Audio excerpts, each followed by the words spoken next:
Chat, I am now bringing you, again, Take 2, Donkey Kong 64, with the Tag Anywhere feature. It works!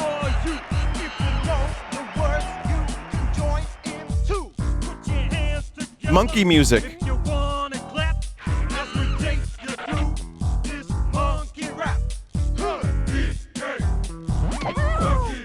Listen, after the DK rap, I'll explain everything. Change his setting to save the game properly. Let me know what to do. It's gonna hurt.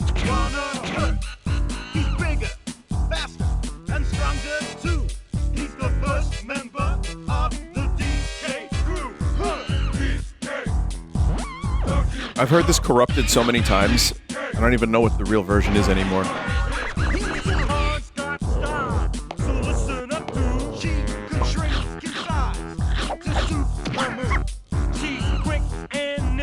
Donkey, donkey.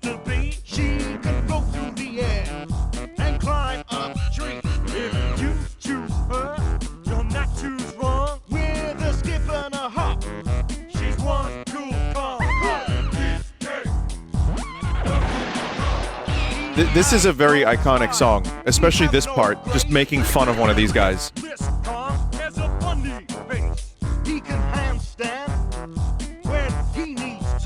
This Kong is a useless piece of poo!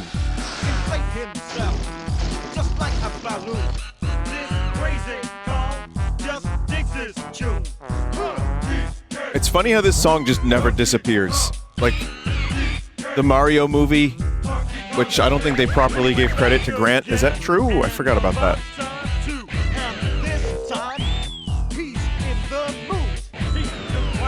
They didn't.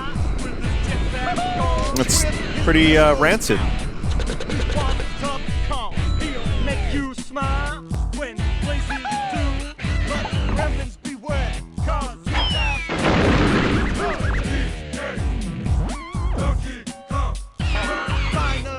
Gormless Kong. Oh wait, no, this one's not that gormless. Baby Kong is gormless from DK3.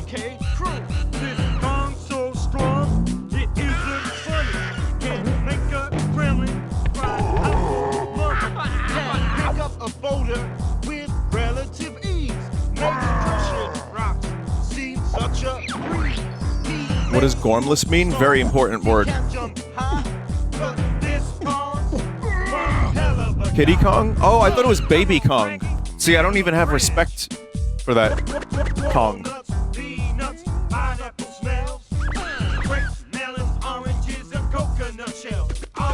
What's a pineapple smells, though, chat? I wonder.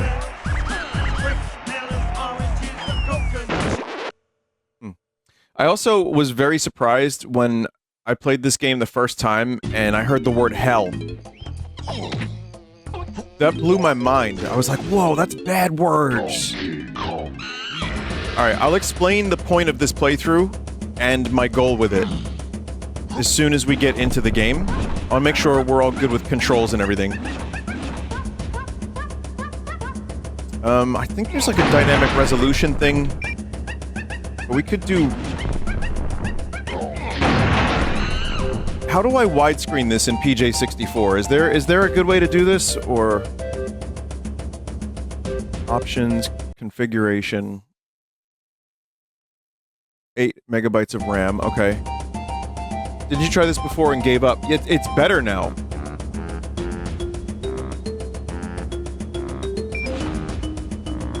Chimpy Cam, free.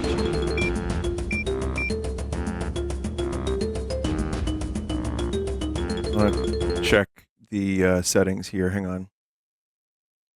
Resolution, do I just change the resolution to 16:9? Or, I'm not sure, aspect ratio, let's try that.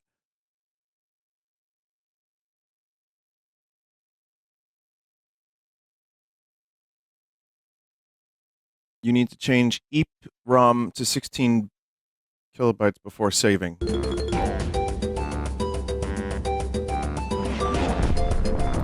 This could work. I think I would just need to get the screen a little bit you know, we just need to get some stuff going on here. Let me try something. Then that might work. I mean, things still look a little stretched. But Donkey Kong loves getting stretched. He likes to, you know, he stretches his lateral glutes in the morning. And he expands his muscles.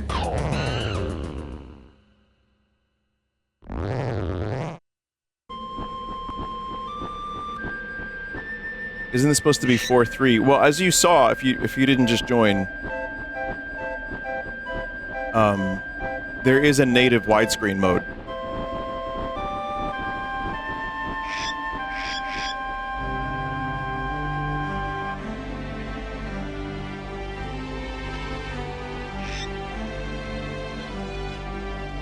I think it looks pretty good. I mean, this game actually did age pretty well for an N64 game. You need to restart the game for the 8 megabyte fix.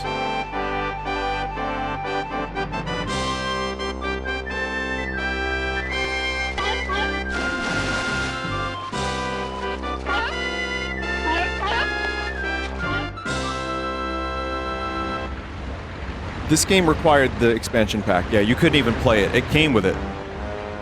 Perfect Dark had some stuff you could play without it, but it was still... You didn't want to play Perfect Dark without it either. You needed it from Majora too, right? Or was that optional?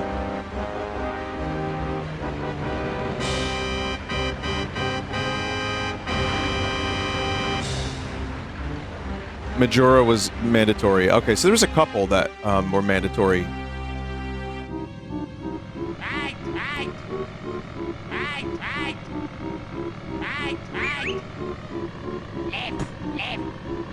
Left.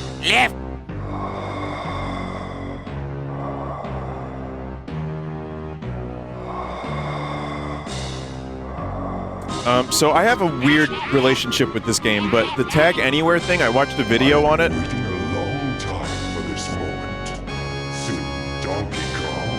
And they were saying it literally fixes the game.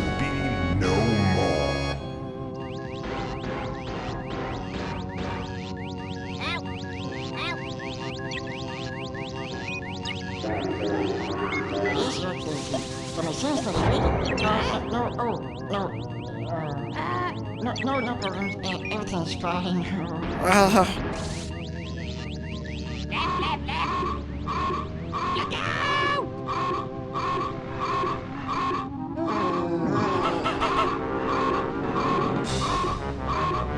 It's just a cartoon. Like this game is very, very silly.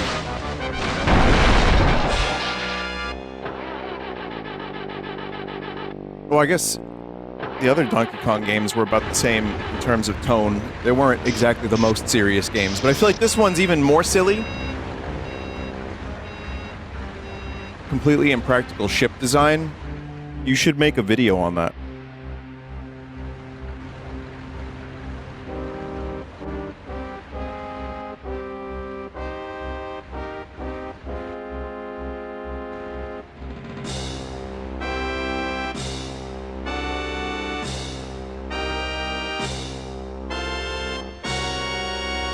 Do you think Donkey Kong made the island himself?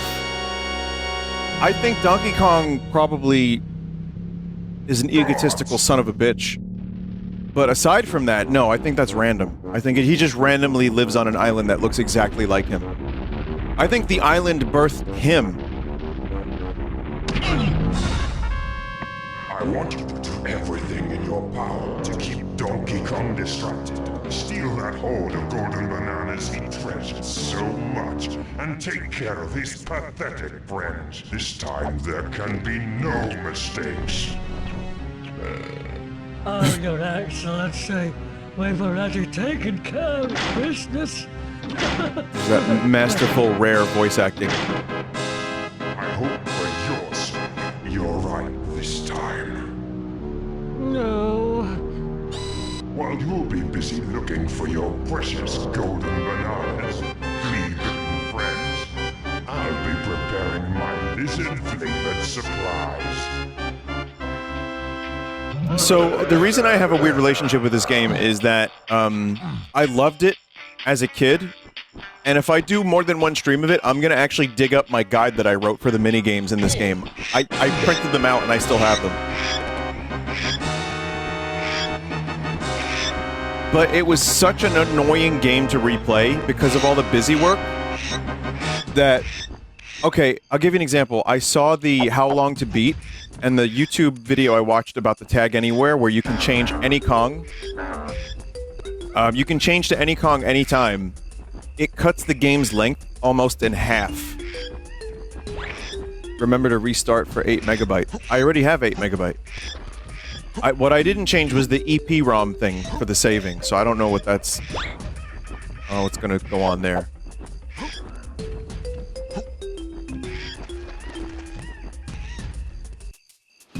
And here we are, the beautiful DK Island. As you can see, this game has nice graphics and has aged pretty well.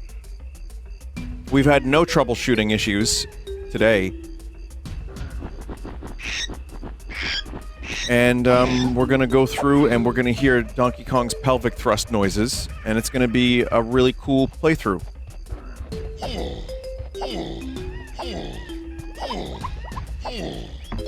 Oh.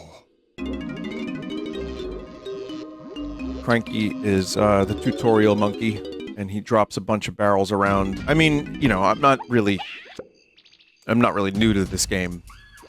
It has been a long time, you know, aside from troubleshooting issues.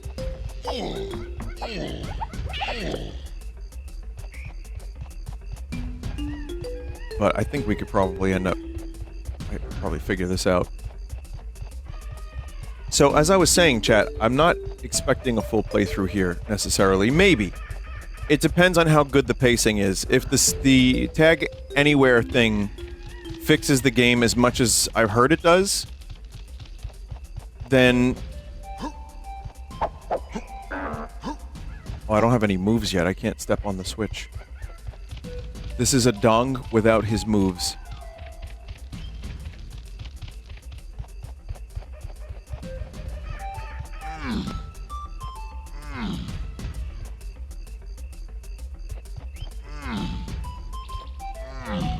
I remember the funniest thing ever was when I saw Donkey Kong's butt when this game came out. Right. First 3 collectibles acquired. 10,000 more to go.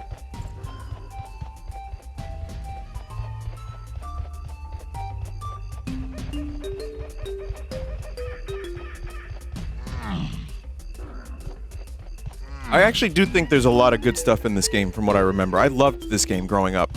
Weirdly, I 100%ed this game, but Banjo-Tooie...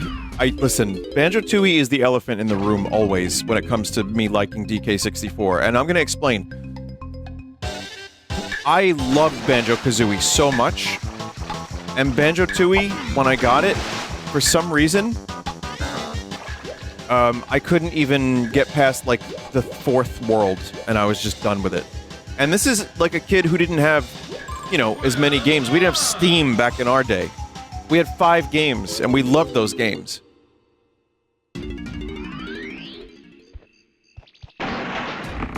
But maybe the rose-tinted glasses I have of DK64 are just as tainted as the ones that I don't have for Banjo-Tooie. I don't know. But I was weirdly in the mood. There we go, that's how you do that.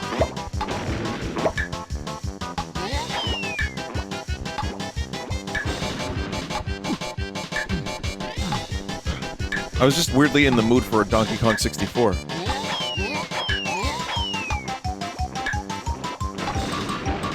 Well done! Rare's best game is Viva Pinata, and it's not even close. That's what a chat member just said. The chat fight will begin in 3, 2, 1. You may fight.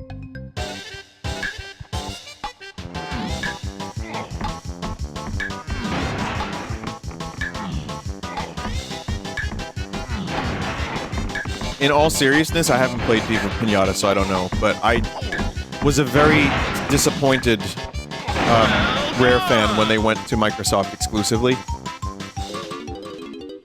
And then they, you know, ended up making, like, sports games and stuff.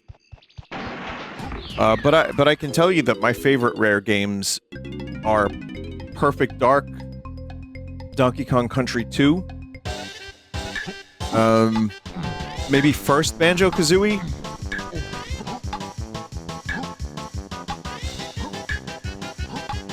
I like, yeah, I mean GoldenEye obviously, but I put Perfect Dark just slightly above because I feel like there's just an evolution of the formula. It's not better in some ways, but I think most ways I like Perfect Dark more.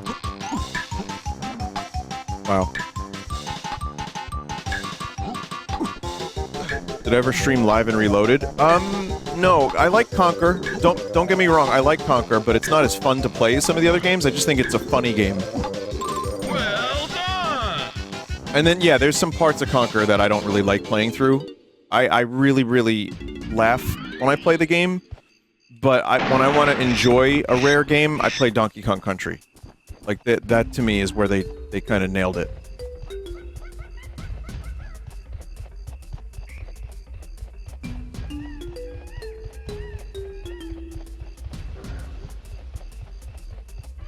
Blast Core? Oh yeah, I love Blast Core.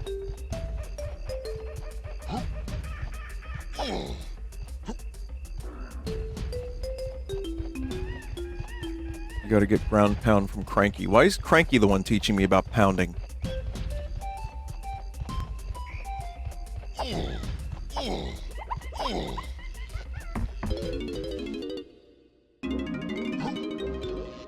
I guess he did pound Mario. Like, to, you know, the ground. Because he was the original Donkey Kong. You took your time, Donkey. Jungle Rust set in. Here, drink this potion, this mystery potion, from your grandfather that insults you constantly. It's green and it smells like poison. Bottoms up.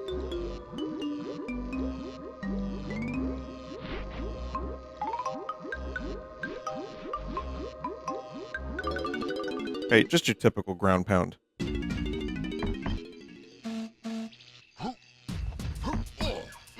Does this mod merge the duplicate character collectibles? Well, no, you have to switch, but you can switch just by pressing the D-pad, and it makes it easy. That's the whole thing. So, there will be other collectibles, but you just immediately are able to get them. That's a different thing, right? The lighting was surprisingly good in this game. Like, they did a really good job with that, like, weird, dynamic lighting. That's your grave? That's where Donkey Kong will be buried. One day.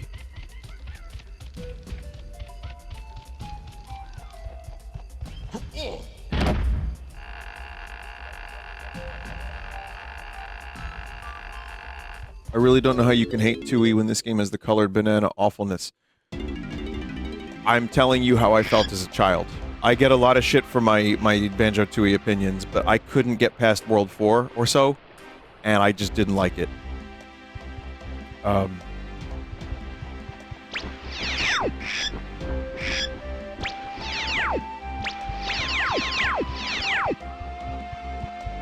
But yeah, this game had its problems, and that's why I'm playing the Tag Anywhere game, where you can switch characters anywhere at the press of a button, in the hopes that it fixes that fatal flaw.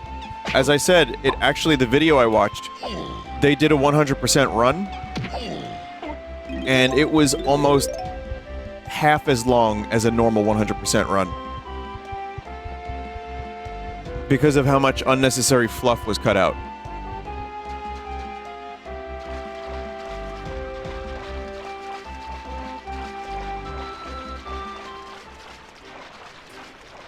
For the record, I'm sure I would still have fun with Banjo-Tooie, but I don't want to commit to a full playthrough of it. Same like I'm not doing that for this. I want to see if it's good. Maybe it's good. Boo-hoo. Hi, my name is K. Lumsy. Clumsy. I've been locked in here because I wouldn't smash up some little island. But how could I? Such a lovely little island. Full of cute monkey. So I said no. K-Rule says I'm too soft to be a Kremling. And I'm staying. I'm here to stay. I'm to stay here until I've toughened up. Oh, you can make that text go faster. Hey, little monkey, perhaps you could help poor old Lumsy escape. I'll be your bestest friend. Okay. Yes, Donkey will help Clumsy.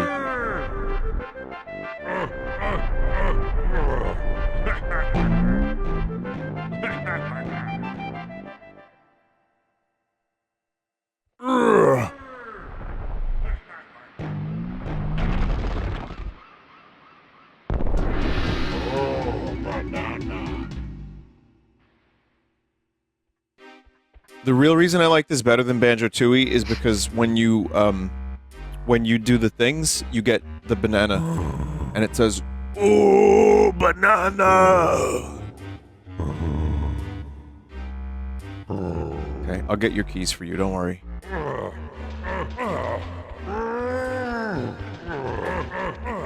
In terms of Nintendo 64 platformers, I still think Mario 64 is my favorite, just because it's the most fun to control. And also, there is nothing like playing Mario 64 for the first time going from Super Nintendo. Number 2 would probably be Banjo-Kazooie. I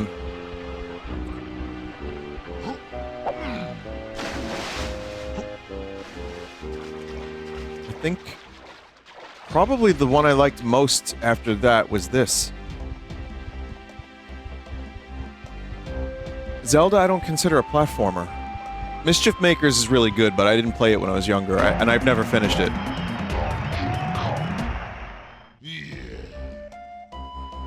Conquer is probably, like, somewhere in the top 5.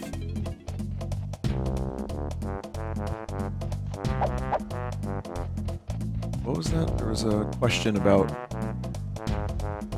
Oh, yeah. Yeah, there's always things with googly eyes accepting items in rare games. Boy. Come on, I haven't got all day. You give them the banana, and they let you go.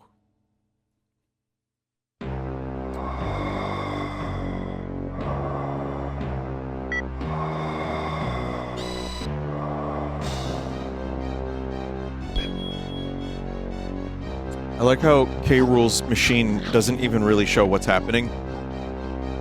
It just kind of shows like a pantomime of what's happening.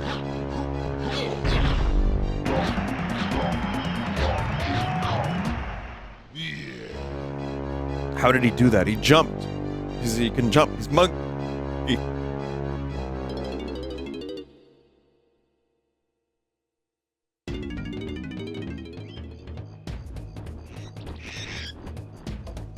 He pounded the ground, jumping wasn't working. He pounded the ground, jumping wasn't working, because he's monkey.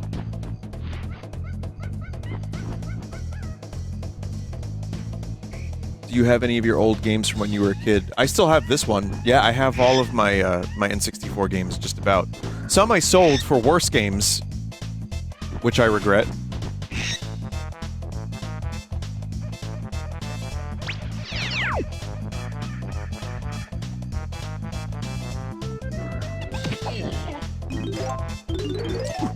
Someone wants to know, what's my favorite Nintendo 64 game of all Nintendo 64 games?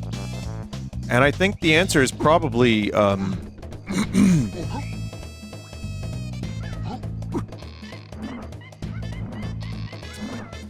I usually don't know how to answer that, because I like Majora and Ocarina almost equally. So, if you'll allow me to just say Ocarinjora of Mask. They can count as both. Yeah, I mean, if I had to, I would still probably say...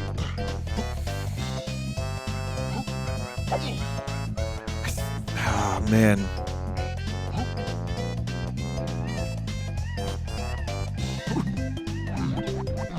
Hang on, I'm just being absolutely miserable at Donkey Kong right now. Don't mind me. Wow.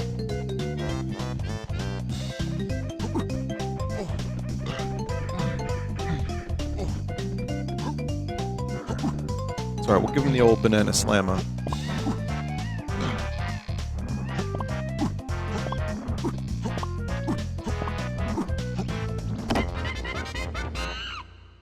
I'm gonna say...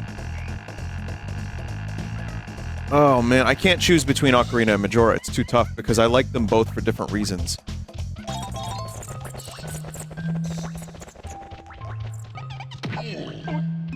If I had to, okay, you absolutely had to, then Majora. Sure. But I feel like Ocarina is more fun to play through, but Majora gives you a more... Majora's got a different vibe and, like, tone and atmosphere, and, like... If you want to get a little emotionally fucked up, Majora's your one. But Ocarina, I just feel, is a really good traditional Zelda game. So... It's just a lot of fun. Would you say it's more compelling? I think that's probably a good way to put it. 25 golden bananas around this area, but you'll only be able to find 5 of them without help of the other Kongs. Yeah.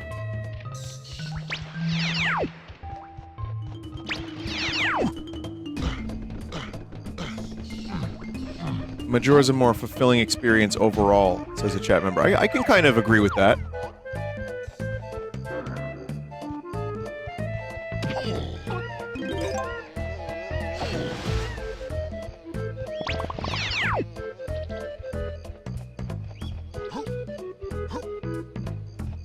Oh yeah, we need the coconut gun for that.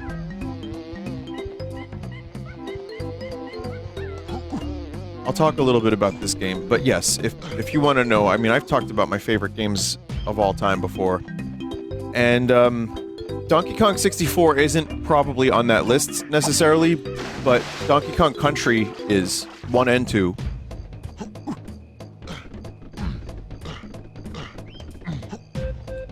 So yeah, this game, for those that didn't grow up with it, was probably the hubris of Rare, making the biggest collectathon platformer they could. And in a way, I mean, there's arguments, and you could probably just Google, like, you know, Donkey Kong 64 video killed platformers. And you'll probably get results about how Donkey Kong 64, in a way, was the death of the traditional collectathon platformer. And people have made that argument. I don't know if I believe that, but... What's crazy about it is they just took everything, like Banjo-Kazooie had a decent amount of collectibles, Tooie had more, and then this was just through the fucking roof.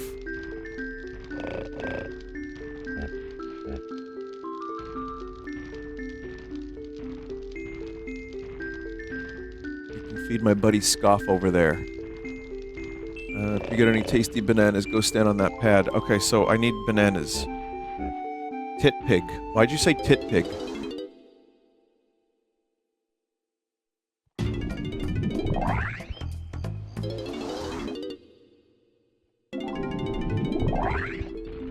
Tooie came out after this? Oh yeah, it did, didn't it? I thought this was after Tooie.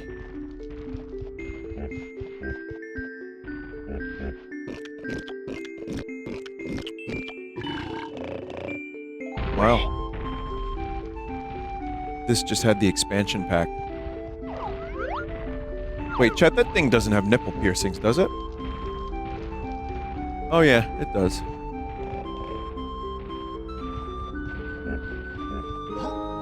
Yeah. Time to make a video essay about how Tit Pig killed the collectathon platformer.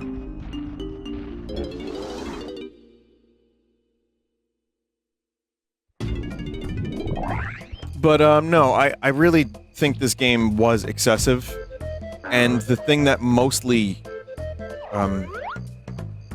made it a chore when I tried to revisit it. Once the initial kind of fun wears off, if you do a revisit, you can see just how much busy work there is, and that's kind of where I was very hesitant for years to replay this game, and I've tried on stream a couple times. And I usually just get bored, but the thing that made me bored was the fucking tag barrels. So, as I said before, you have all of these collectibles, all of these bananas and coins and, you know, even items. And many of them can only be collected by one specific Donkey Kong. Kong, not Donkey Kong, you know what I mean. So you'd have to backtrack, go into a barrel, by the way, just, like, for no good reason. Get the Kong you needed, get the stuff, go back to the tag barrel, get another Kong. It wasn't great. Hey, been a long time, Donkey Dude. K. Rool's return's a real bummer. So the main monkey's here to fix you up with some reptile-kicking hardware. Check this out. Got a real cool shooter that'll trash K. Rool's army. It's yours for just 3 coins. Talking a deal here? Wait, no, I want it. No, please.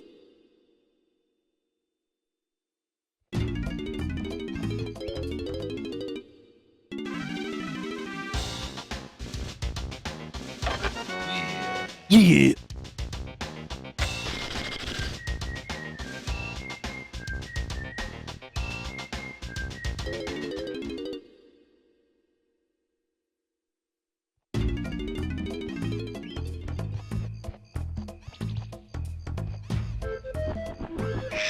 Presses you to transport yourself to K. Rool's battle arena, beat his goons to win a crown.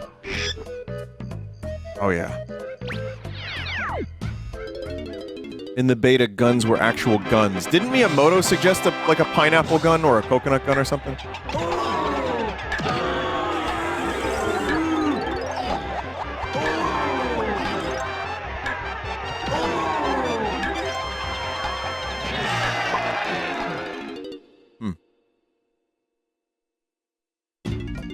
They showed him a shotgun, he was horrified and drew a coconut gun.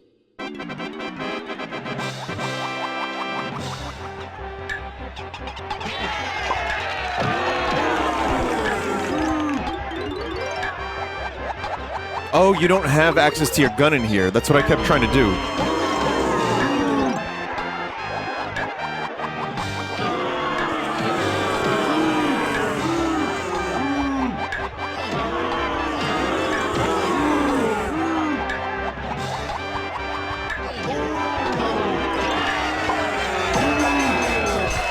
And also, this game is like a weird anomaly, too, when you consider its place in the Donkey Kong series.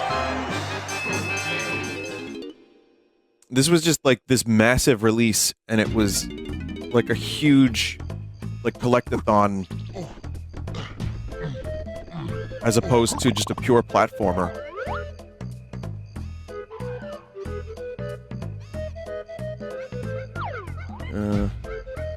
But I mean, that's also what was in at the time.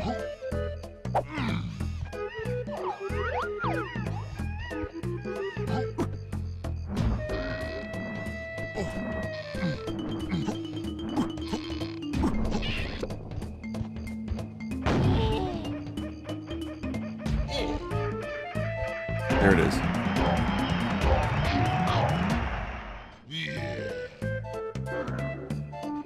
You might need Funky's help to get me out of here. Oh, I can get you out of here, Diddy.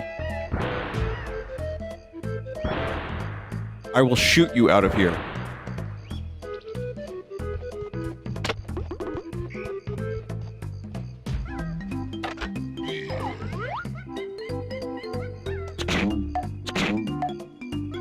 Oh, you don't do that here. Hang on.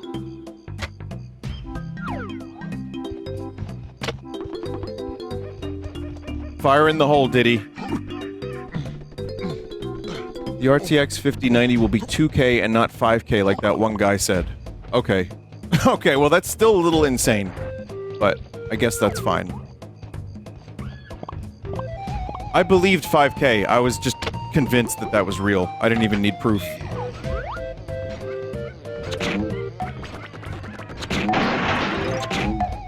But yeah, we're getting to that point. I mean, if you've seen, like, how insane the demand for GPUs got, that doesn't really shock me too much.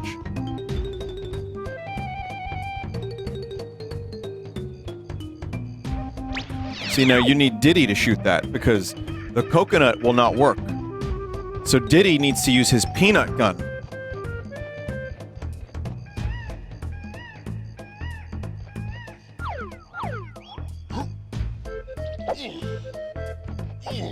Ooh!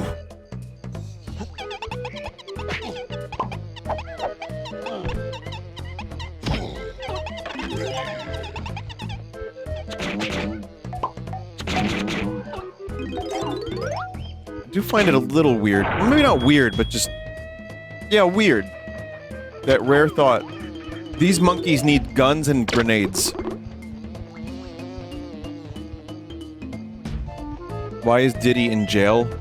Oh, man, you don't want to know what Diddy did. It was a crypto scam.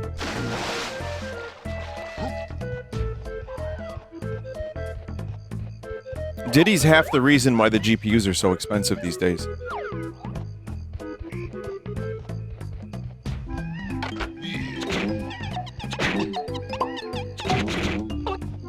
What?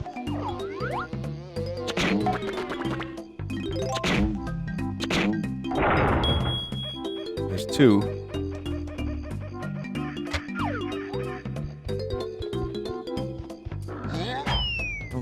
Oh, yeah, no.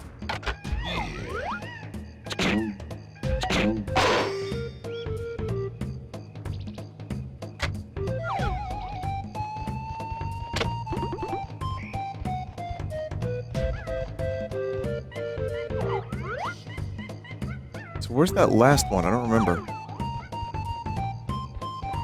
What's wrong with Donkey Kong's eyes? Oh. Oh, there is something wrong with his eyes.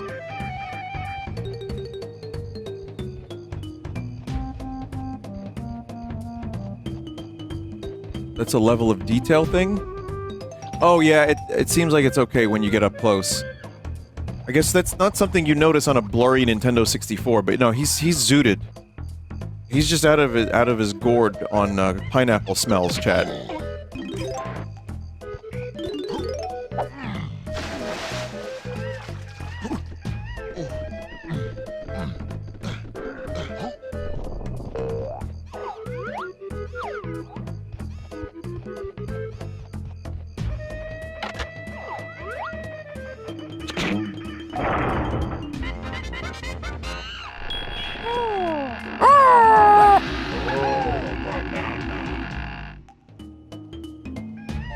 I can help you by collecting red bananas. I'll just go and wait in the tag barrel.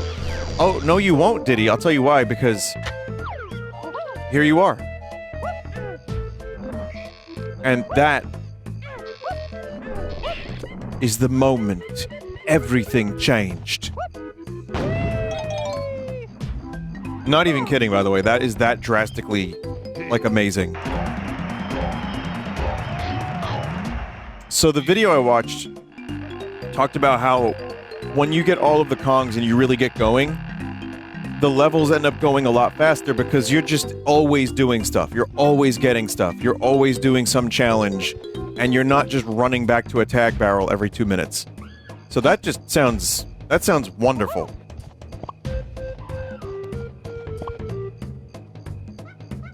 It ruined the original vision of the developers. You know, it's funny, they addressed that in the video. I don't remember the channel. It was just one of those, like, random, like, gaming channels that popped up in my feed. But they did address that, and there is the argument to be made it ruined the original vision, for sure.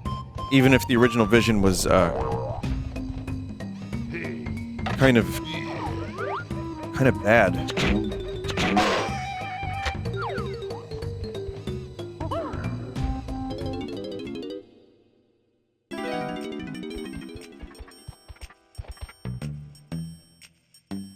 Skipped by accident, but yeah, this is the, we don't have any blueprints. What do you get when you return blueprints to Snide? I guess I pressed the wrong damn button. I didn't actually mean to skip that.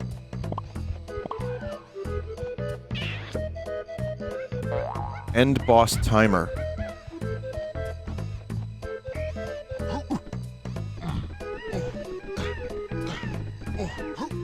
Oh!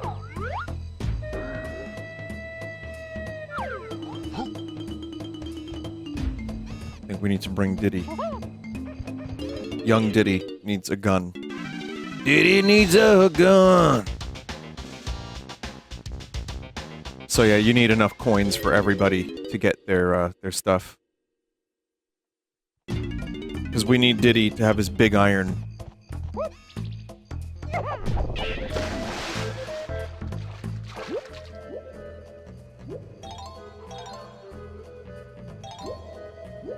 On his hip, sure.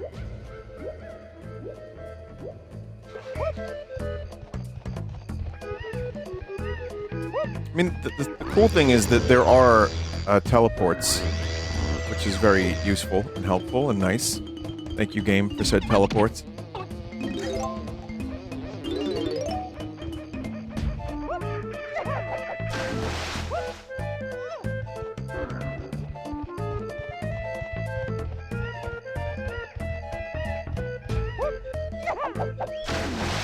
Is giving Funky Kong a bulge part of the dev's vision, too?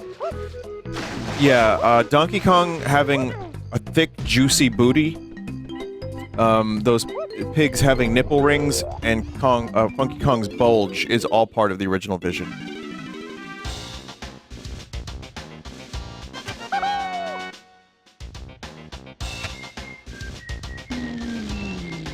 Looking good, Diddy. Let me give you the lowdown. I know how to do it. Thanks, though.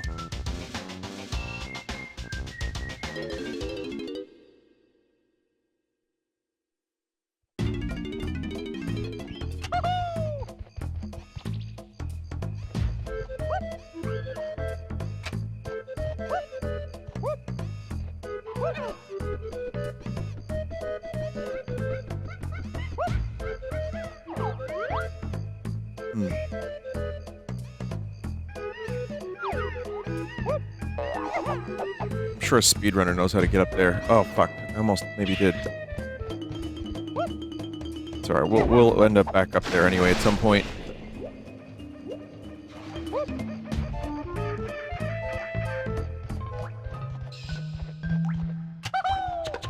Alright, so these dudes, right? Can only be killed by the character that their hair represents. So yellow is Donkey Kong. So you can't kill them with other Kongs. That's purple. We don't have that Kong yet. Wait, you can? Hang on, wait. Oh god. You can kill them, but you just can't pick up the thing. Oh, right, okay.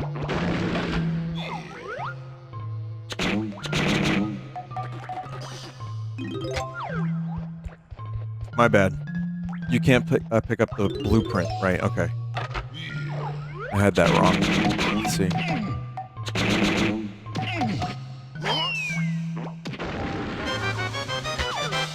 Okay, yeah.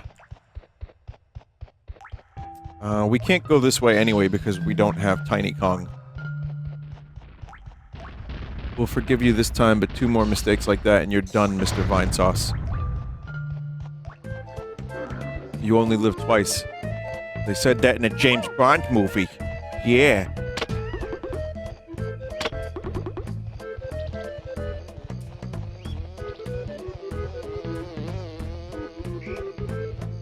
What are your thoughts on retro-era DK? I am a huge fan of Tropical Freeze. And I like the first Donkey Kong Country they did, Donkey Kong Country Returns, which is getting a remake, which I'm somewhat interested in. I liked it, but I thought Tropical Freeze was a lot better.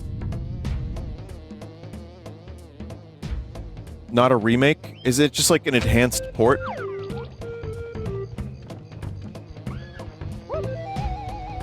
It's an HD port of the 3DS version. And it's full price, right?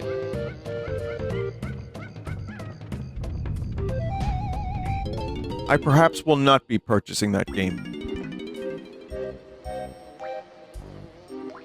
Wonder if I'll need Cranky's help in here.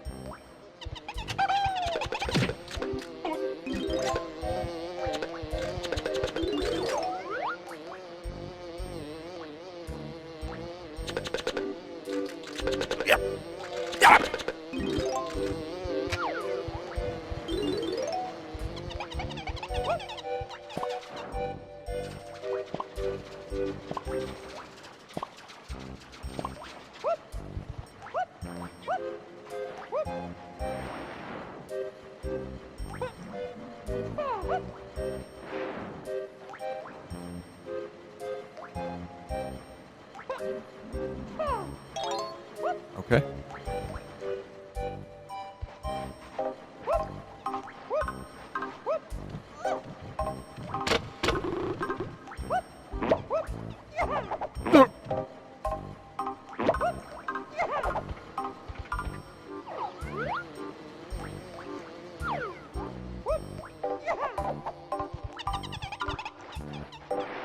Well, that kind of blows. I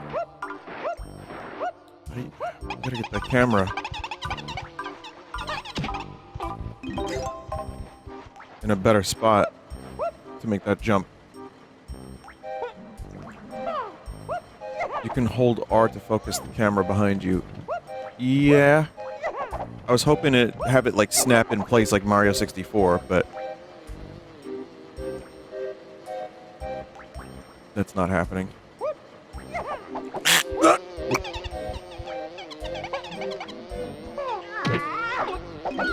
That Diddy noise is very weird. That should be in Choice or Voicer. Then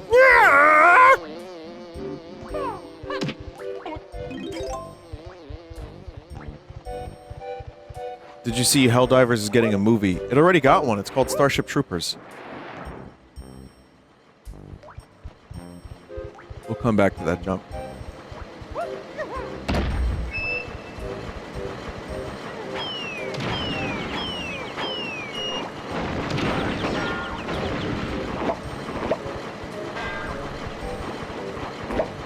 I mean, cool. I'll watch it, probably, if it's any good. It would be actually hilarious if they got Paul Verhoeven to direct it.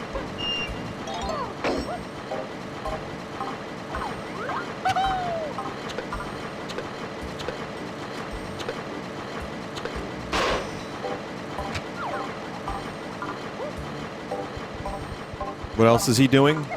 Enjoying his remaining years on this planet? But, no, I mean, we should get him to work.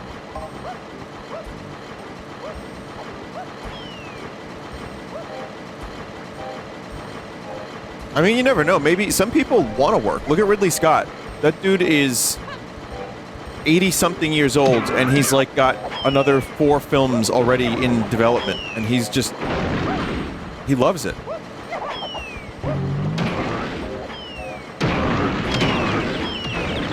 Why'd these dudes respawn? Also, the camera in this game is suspect. That's for goddamn sure.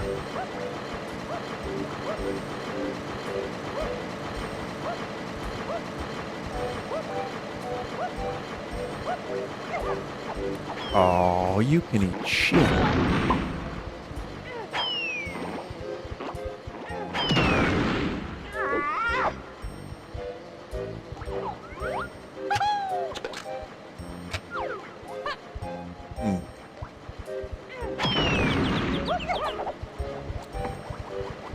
Don't have the move required for that yet.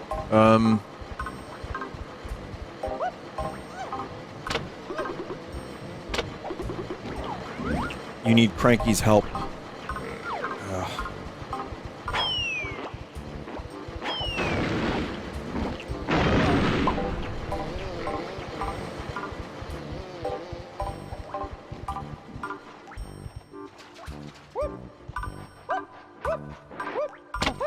The thing, you just want to do it. You, without Cranky's help, you just want to do it.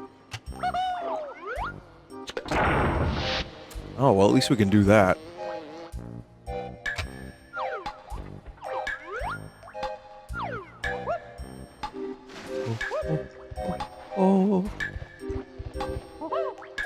Oh, fucking shit. Oh, fucking motherfucking shit. I just completely got lost in this room.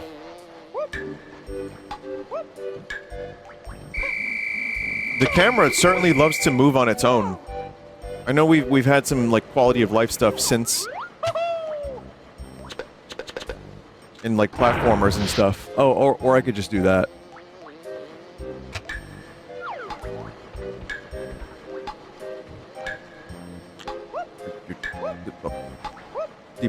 Deep up.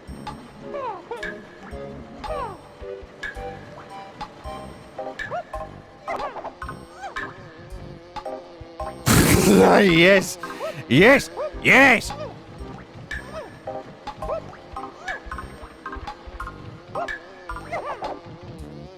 Yes!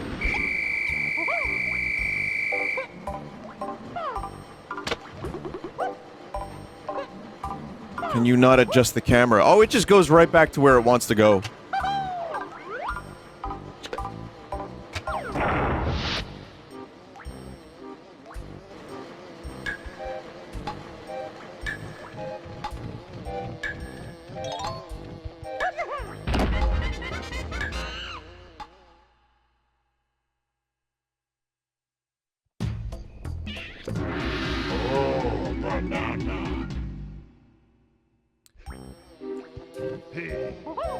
Alright.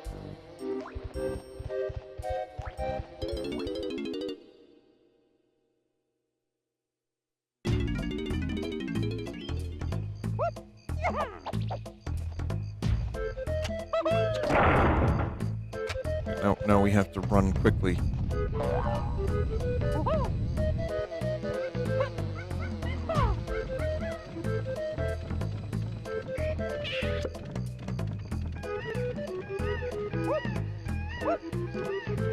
Come on.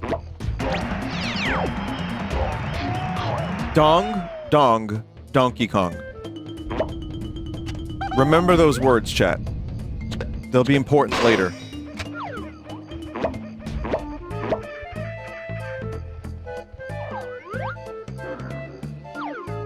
Okay, I need Cranky's help now, right? So, where is the nearest Cranky? I gotta find him. Gotta be here somewhere. Maybe over here. Oh wait, no, that's where I rescued Diddy.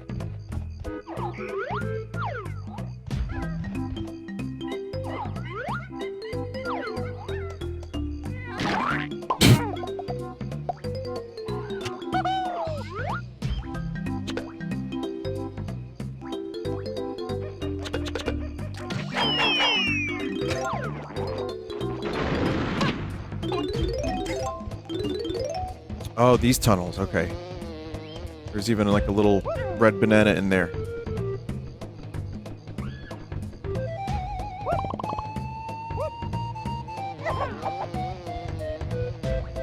I feel like the camera is always at the worst possible angle at all times.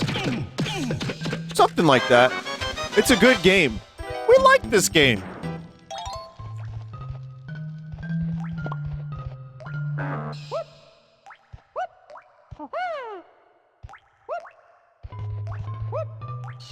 What was that? What the fuck was that?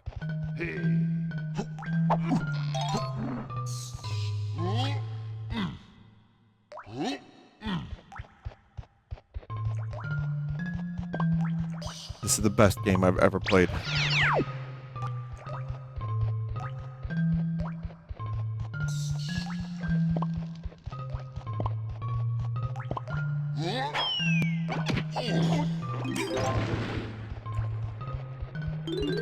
Also, are these crusty frame rates kind of how it was originally? I feel like it was, but I don't know for sure. It was. Okay, yeah, that sounds about right. Just want to make sure it wasn't as... Game was pretty laggy.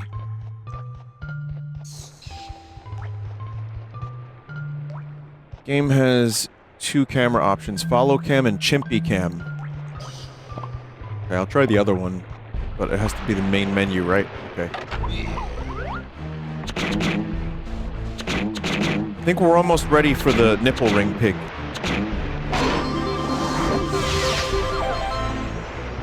We're getting real close.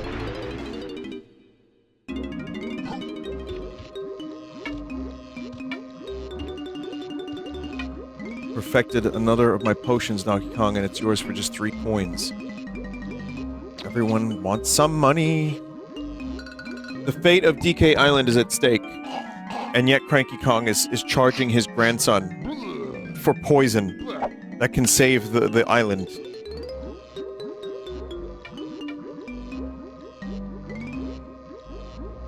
Now you can play the Barrel Blast courses.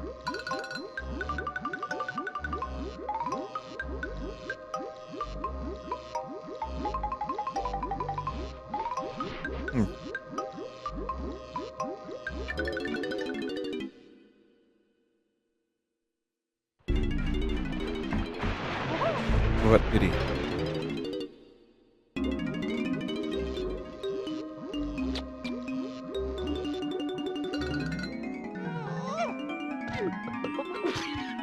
Hertus cranium. How does this man have a degree in science? After his blind rage and bloodthirst for Italians, I think he just kind of said, you know what, I need a new hobby. This one isn't working out.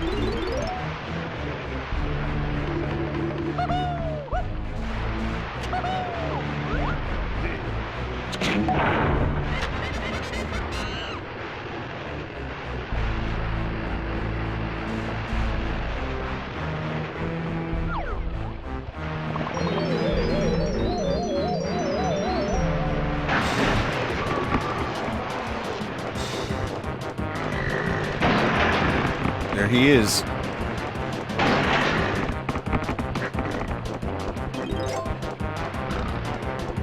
Yeah, lag.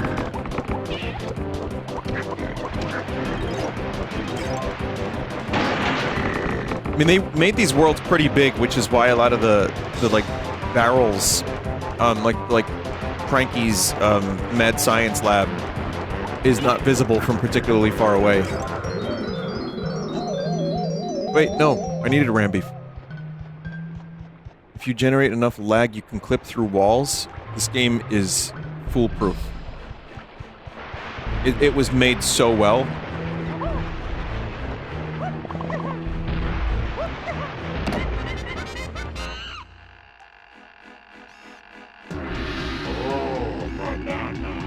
I've seen the speedruns, it's very broken.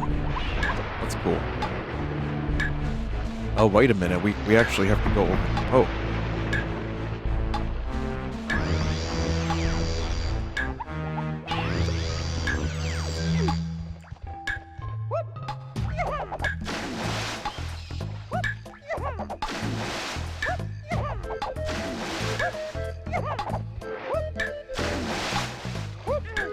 Move more quickliest. Come on, Diddy.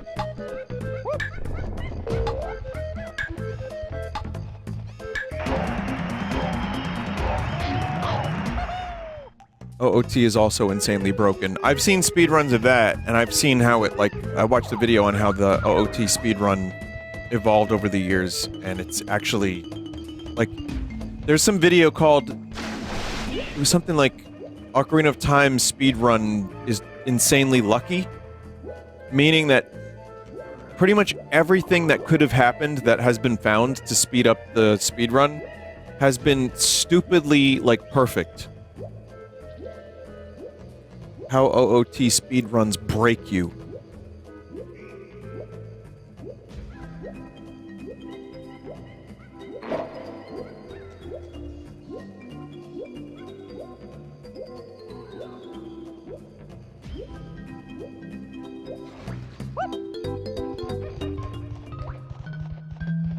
But yeah, I've seen some of those. Those are crazy. The one thing that makes me a little sad about it is that it's mostly now just a 5 or 6 minute speedrun. I know there's different categories, but there's almost something a little bit sad about a speedrun that ends up becoming like 5 minutes. It's just warping to the credits.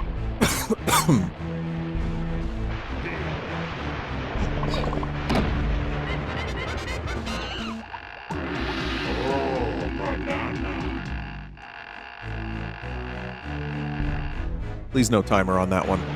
Good, okay.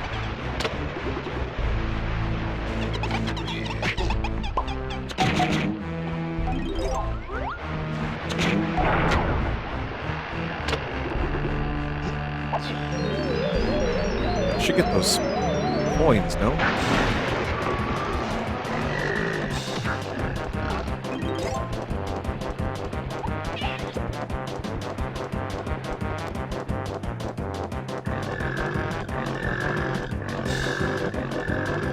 This game is a masterpiece.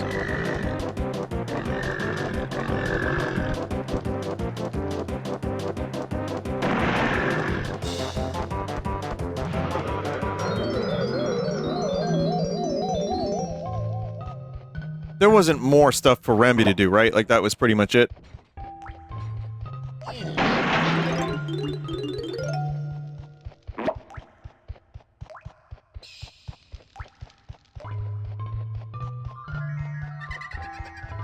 Oh, I forgot about the banana fairies. They're really cool.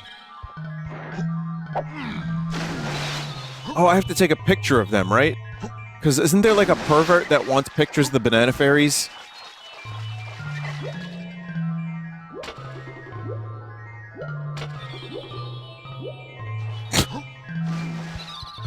Their mom? Wait, no. No, I thought it was the rat.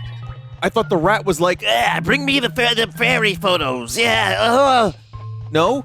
Oh, man, I got that memory completely wrong.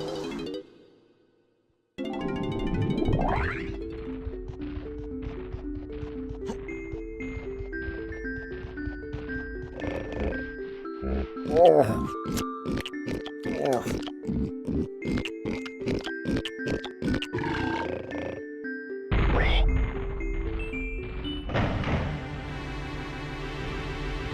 were right, the mom is also a sicko.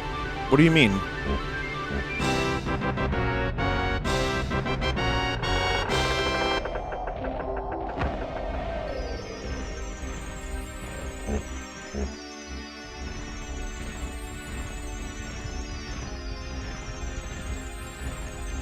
Yeah, particle effects. Lower the frame rates to 10.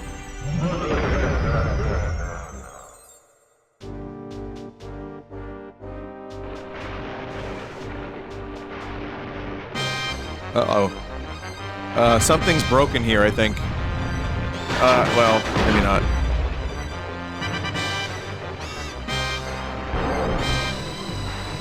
This is just how it is? Wow.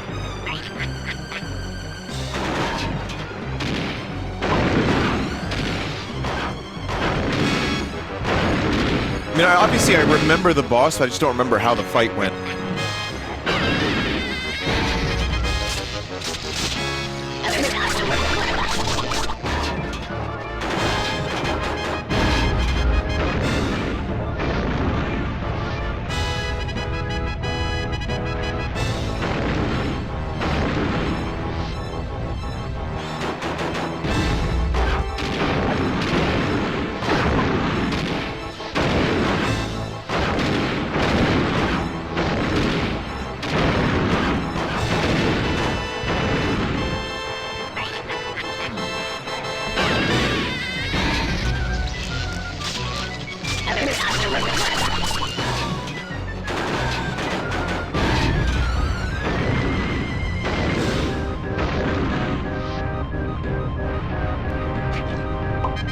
God damn it.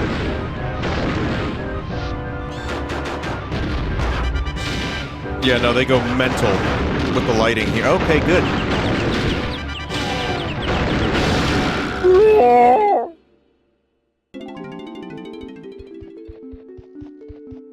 I did walk right into that. Yeah, I took a lot of stupid damage there.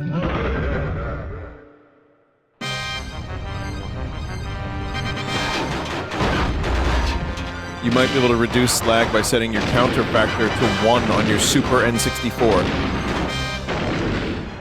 I would need confirmation of that.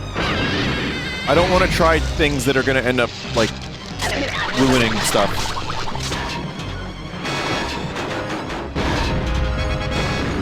We've already had enough of that. But if there is, like, a confirmation that that works, I'll try it.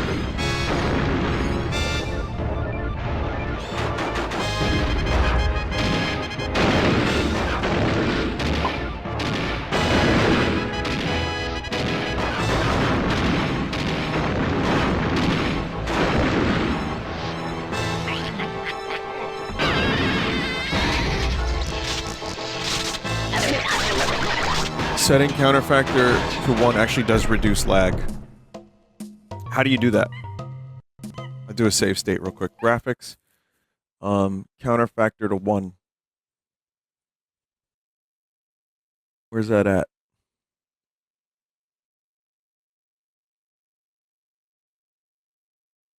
Let's try configuration. Donkey Kong 64. Counter factor 1. Apply. Okay, let's see.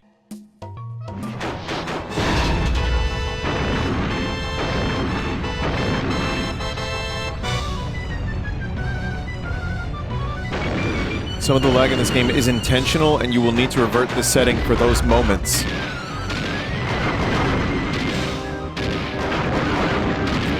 Boy, they really haven't figured this game out yet, have they?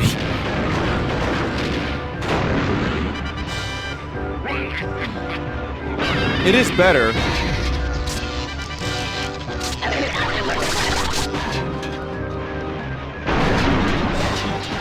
That's just N64 emulation in general. Yeah, but I mean, I feel like this game in particular, there is the joke that was, I think it was deconfirmed, that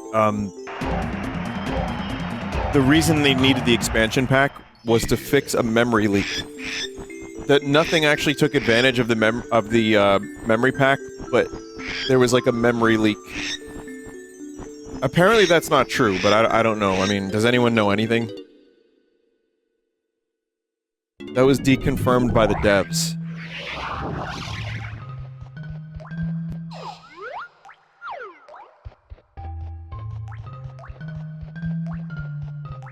Was the complex lighting and textures, not that. What about Donkey Kong's juicy ass? That requires RAM.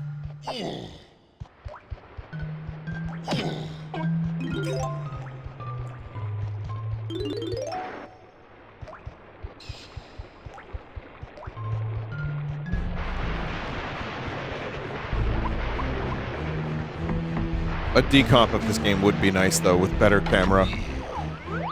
60 FPS, the tag anywhere stuff. That would be really great.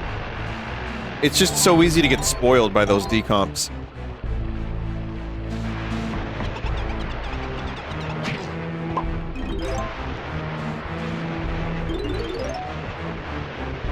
This Kong has a funny face.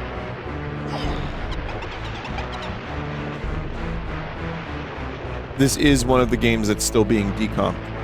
I wish Godspeed to those doing so. The spaghetti code must be really fun to sift through.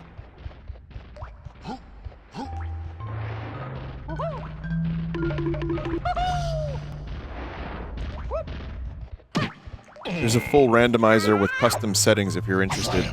Not really. I feel like this is one of those games I don't know well enough anymore for a randomizer to be all that useful for me. I think like, a game like Mario 64 or Zelda, a randomizer works a lot better. Whereas this, all I needed was that tag barrel fix and I'm golden. You know, that and better camera, which isn't happening, but that's alright.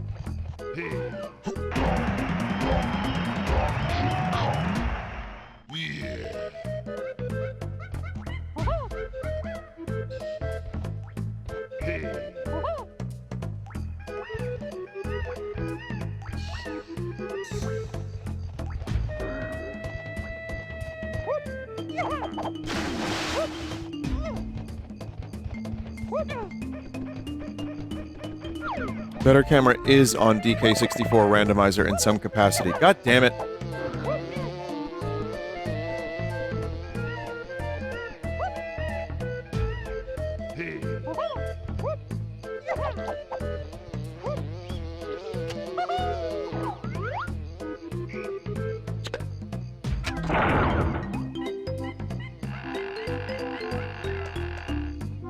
Rando also has a QOL mode where you can just play it normally at 60 FPS and tag anywhere as the regular game.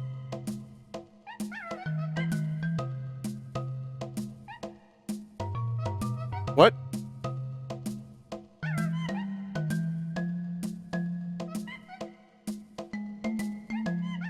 What?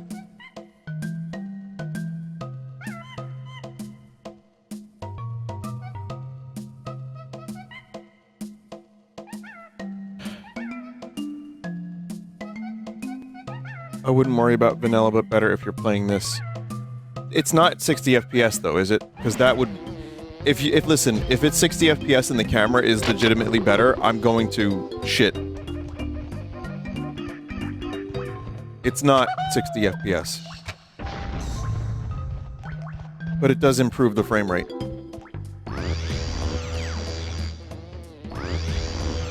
DK64 exclusive to the full, the Extra Sauce channel, everybody.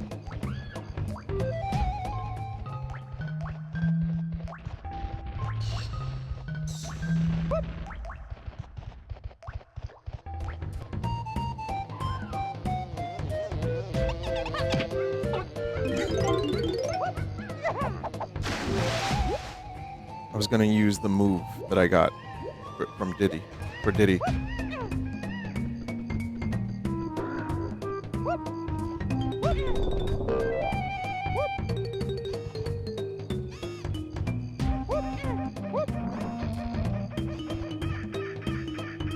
Do you think Lanky Kong would smoke fentanyl-laced cereal milk and see God? That was a little Penguin of Doom, that question. I mean, I personally liked it.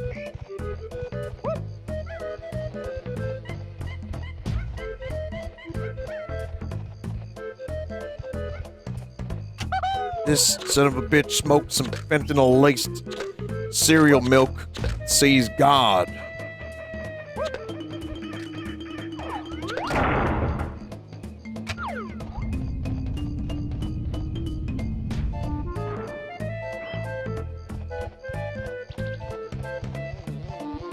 Shit ain't nothing to me, man.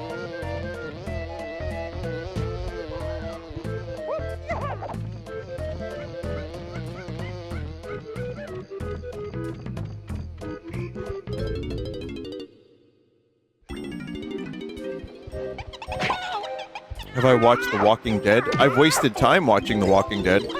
I mean, everything's a waste of time if you really look at it like that, if you want to. But yeah, I've watched it. I got really bored of it. I read some of the comic.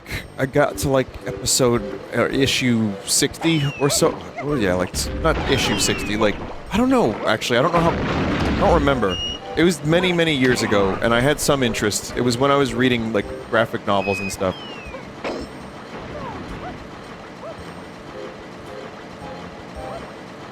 Oh, wait. And then I watched the show, and I got to, like, season 5 or 6, and I just said, why am I doing this?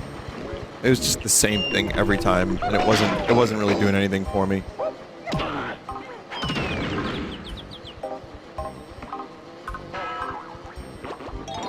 It's like, I get it, Norman Reedus is really cool.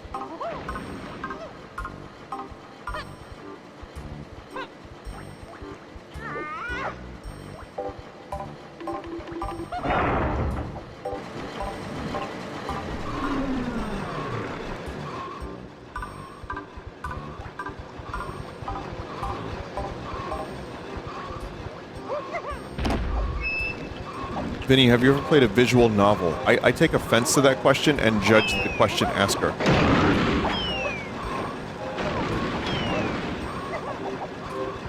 I'm kidding. I have. Yeah, I played Wario Date.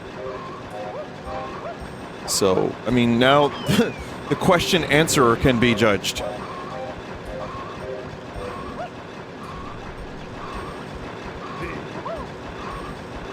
Great, a collectible I cannot get. My favorite.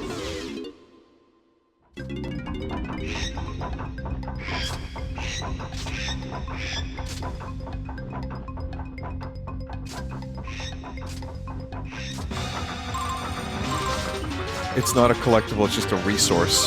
Oh yeah, okay.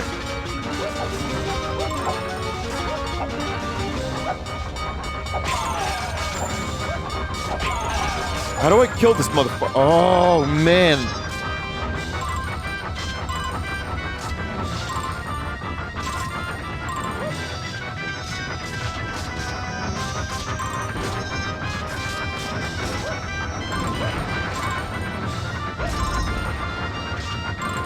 This is the first minecart segment.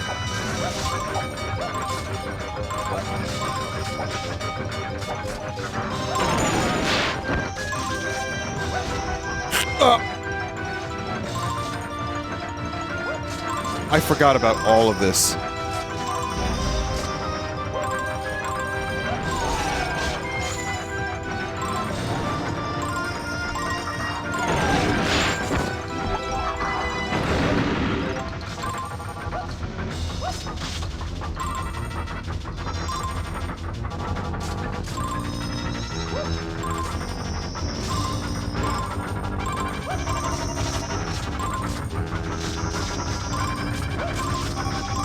Just in case the game's like, oh, you're going too slow?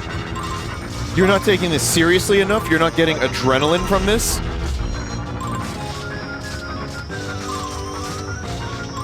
Here's some fucking TNT in a barrel. We're gonna send it after your ass. You're gonna blast so hard into the stratosphere you won't even know if Mother Teresa was there to wait for you on the way back down. Wait, what? Oh, yes! Hey, if we're doing random, why not?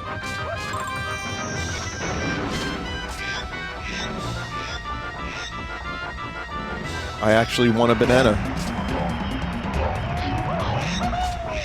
At least, okay, at least the game knew that I was gonna be bad at it.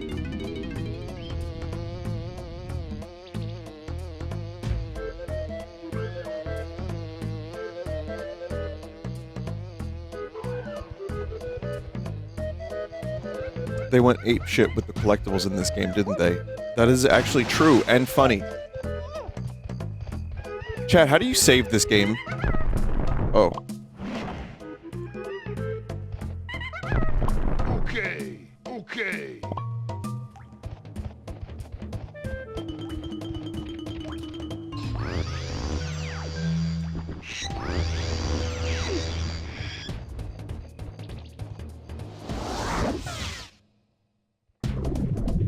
Vinny, please show Candy Kong on level 2. Oh, that's cool. Candy Kong's one of your favorite characters, huh? Be not afraid, young ones. It's only me, Wrinkly Kong. My body may have passed away since DKC3, but I'm here in spirit to help you defeat those naughty crocodiles. I can use my supernatural powers to reveal to you and your friends where that rogue K. Rool has hidden some of your precious gold. I like how the camera's trying to make me puke.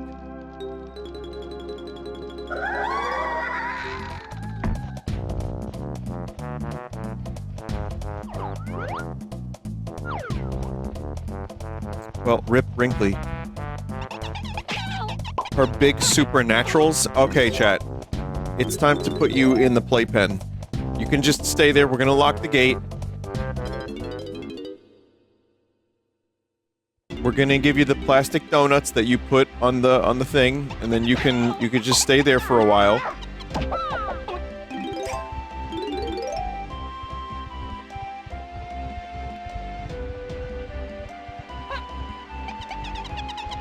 You said it, though. Because it was funny.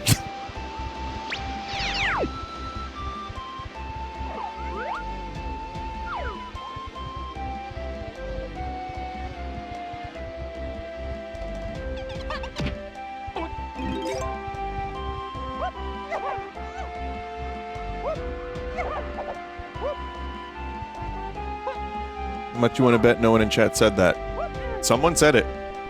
In fact, there's a chat member right now that's very proud of themselves, and they're smirking, and they're like really happy with their contribution. And you're trying to take that away from them.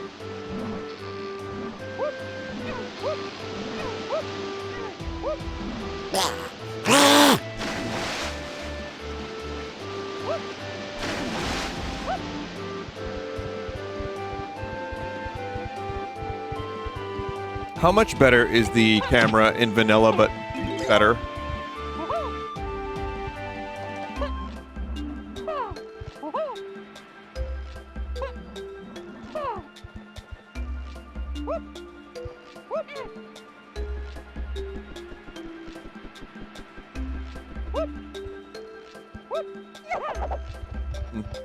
Three times as good as this. Slightly better, but not worth starting over. What if a giant fan of Donkey Kong Country, Donkey Kong 64 in chat, played to the point that I played, and then I used that save file? Never mind. No, don't worry about it. No. No one is that big enough of a fan. Couldn't you move your save file? I'm gonna guess you can't.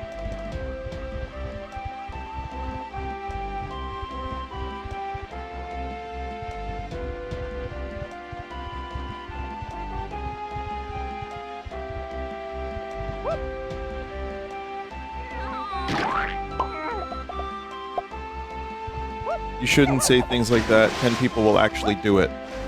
Okay, well, before anyone does it, I'd like to actually see if Vanilla But Better is actually worth starting over for. But... because this is a little rough. I mean, the camera is kind of crap.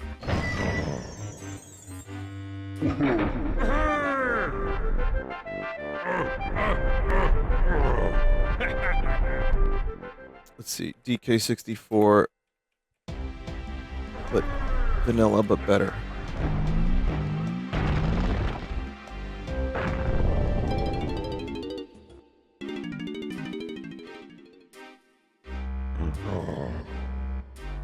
I'm just watching footage of it.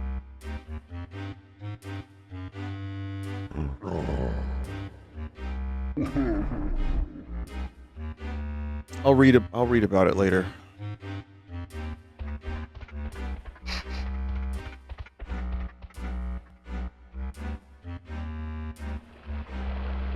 He's watching footage and punching the air.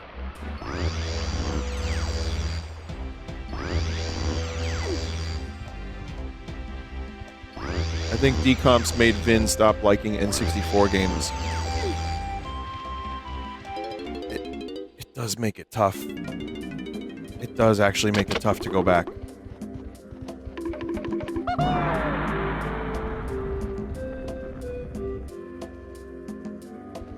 They're so good.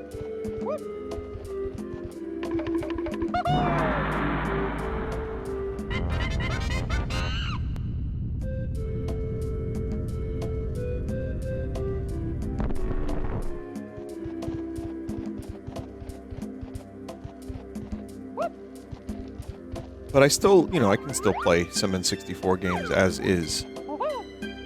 I do believe that. Paper Mario, for example, would be a perfect game to play, even on the N64 as it is.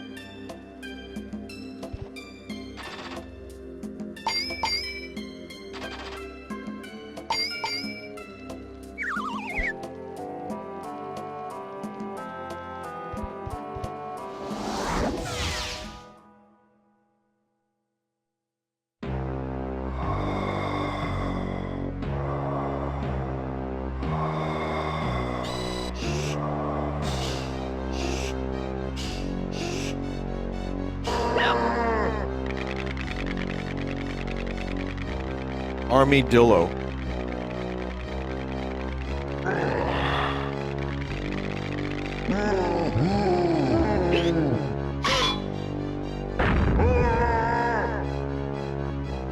Poor bastard.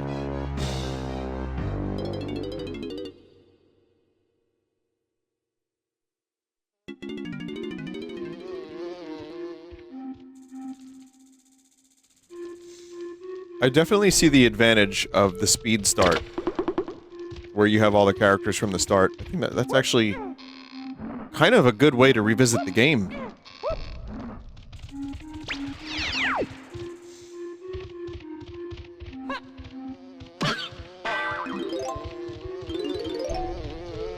Does it give you all the abilities, too? I kind of doubt it, but I don't know for sure.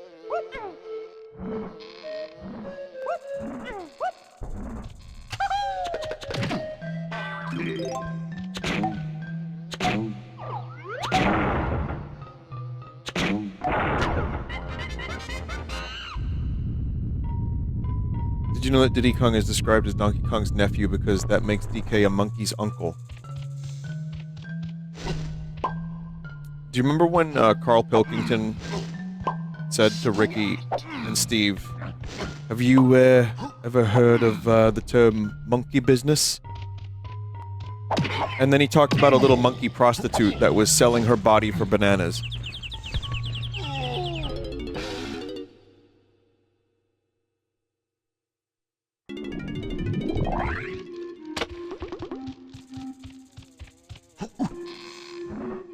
It was real.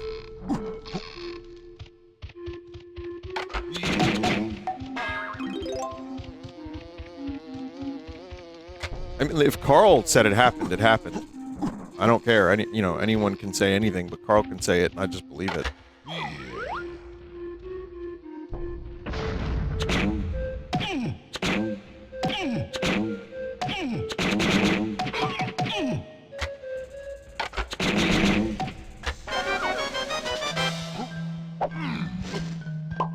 Probably not the best way to go about doing all this, but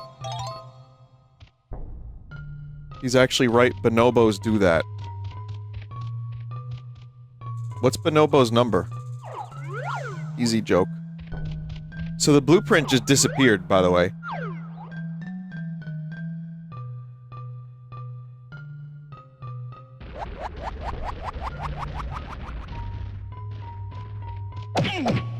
Alright, they respawn. We just infinitely give this creature pain. It's okay, it chose to work for K. Rool, so it's all fair game.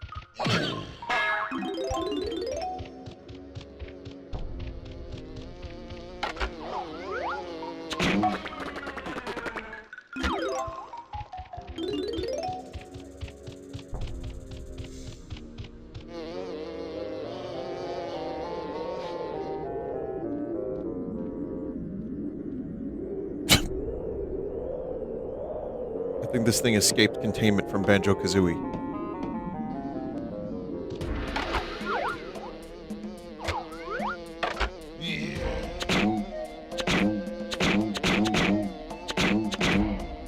I just don't want to hear their incessant buzzing.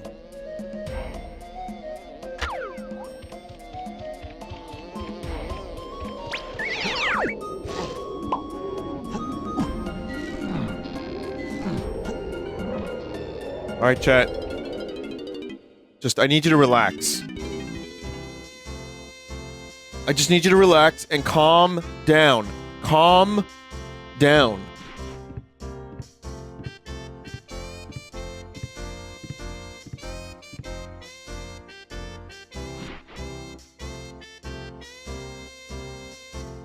Well, hello, donkey. You just take it easy and let Candy tell you how she's gonna make you feel real good. Why? Bro, for just a few little old coins, you can have my musical instruments and extra melons, too. Come on now, donkey, for just 3 coins, I'll show you my musical instrument and throw in an extra melon for free.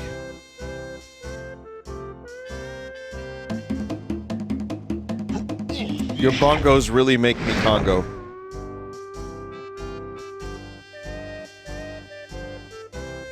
Stand a little closer, donkey, and I'll show you how to use your instrument. Press and hold Z, and then press up.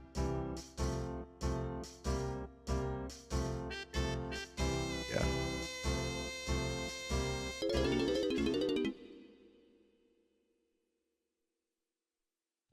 I mean, Rare knew what they were doing.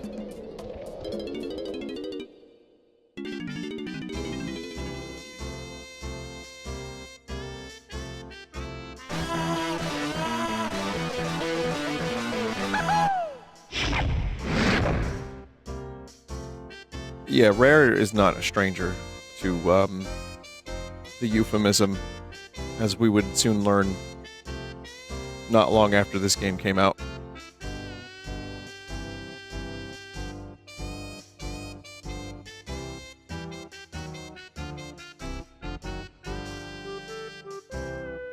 There was the flower with the Robertsons, yeah.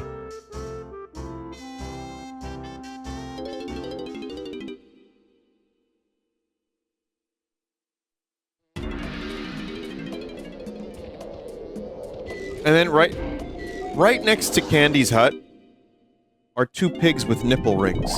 What did Rare mean by this?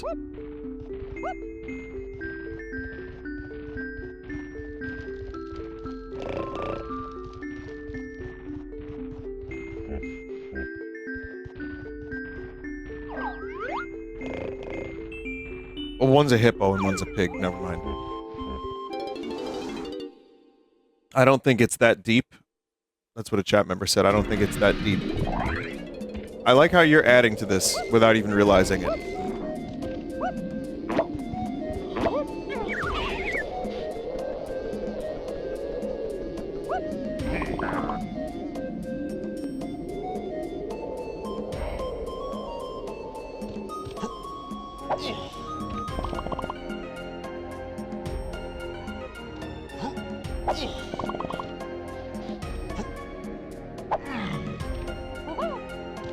Love that. Wow. What a simple but amazing and effective change that is.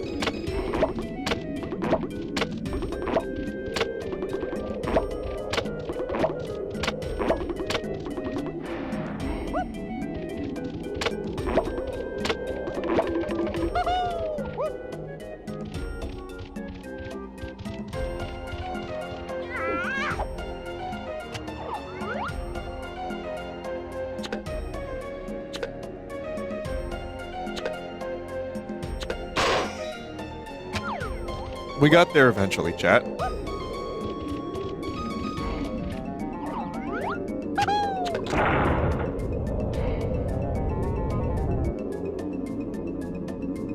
Did you unlock the hidden playable character yet? Coomer Kong.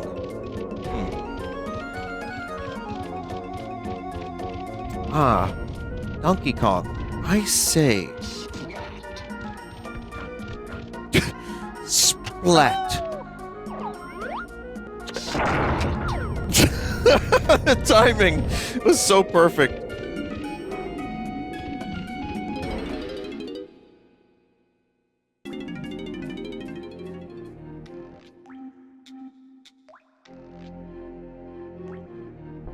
Sorry guys, I'm afraid they got me too. I'm sorry, who are you?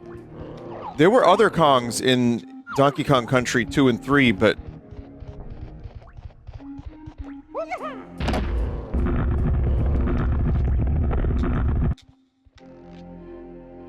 She could just walk through the bars, yeah, there wouldn't be much of a problem there, would there?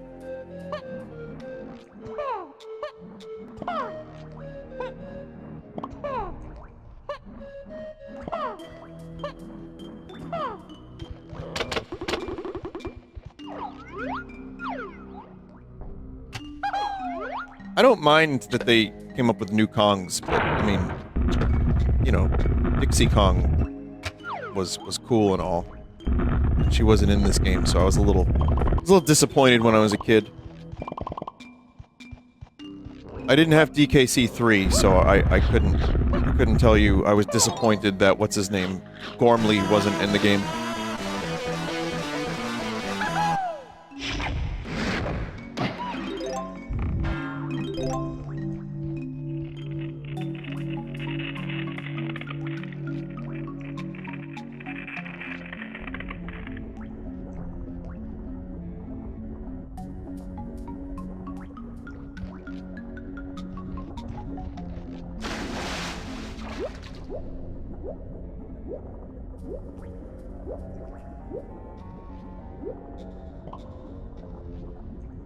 I mean, one thing that this game did do right was there were areas... I mean, this game did a lot of things right, make no mistake, but it also...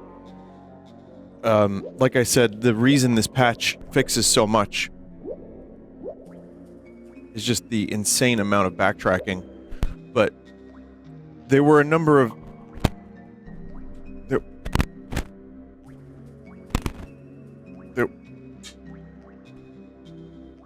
There were a number of, I need a new extension cable. There were a number of areas like this that were solely focused on one Kong. Which made things a lot easier.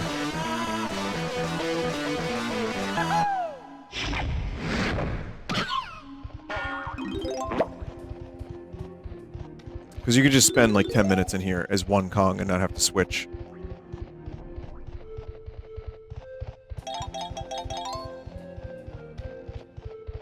One Kong. You used to be the guy, now you're not the guy. Now I'm the guy. I watched Breaking Bad so quickly, it all just blends into each other. Like all the episodes, so I don't even know what the fuck he was talking about when he was talking about you were the guy! Now I'm the guy! Whatever he was saying.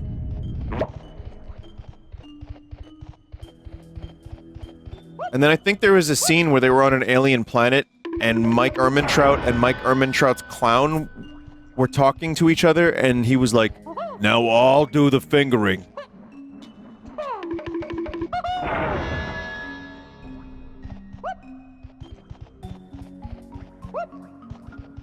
That was in Season 6. Oh, yeah.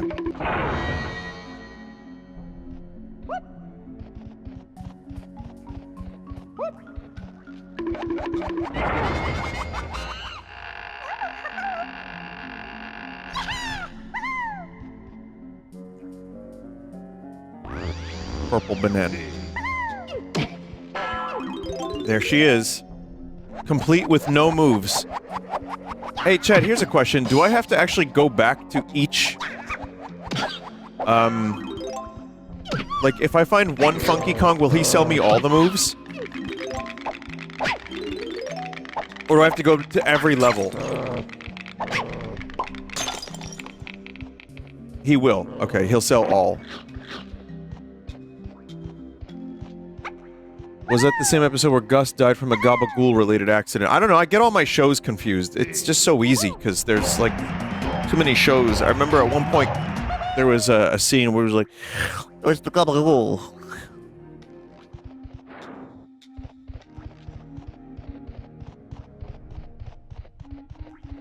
Captain's log. Start date 244620 times. Uncle Walnut found a new nebula. We're gonna check it out, but there doesn't seem to be any gabagool in the sector. So what's the fucking point?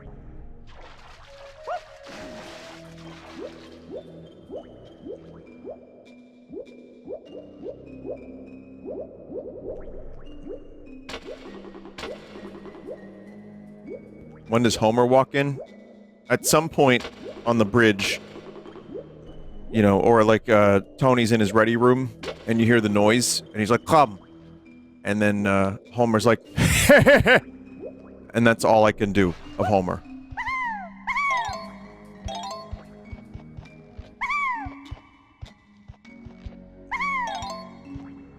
I think Choicer Voicer is taking its toll on you. I mean, it is kind of just... all the voices are just blurring together.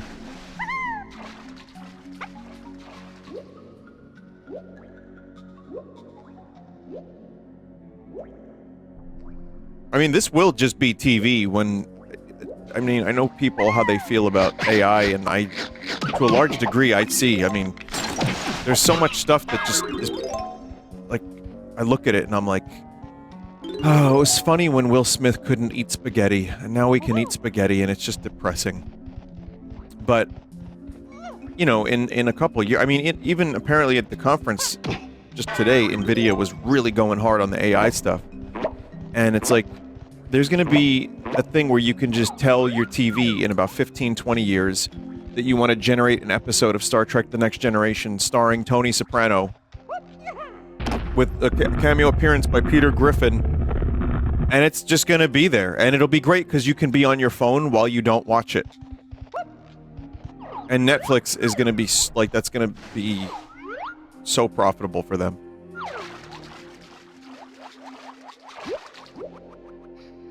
I'm upset that search engines don't work anymore. I will admit that that is actually genuinely annoying.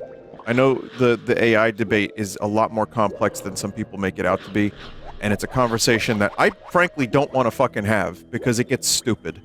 But it's mostly, as someone who creates the thing known as music, I agree that, you know, a human touch is irreplaceable and valuable. And that said, though, yeah, when you're Googling something and you're just getting AI fed into AI fed into AI, I would love if there was an option on Google to just have that not be the default.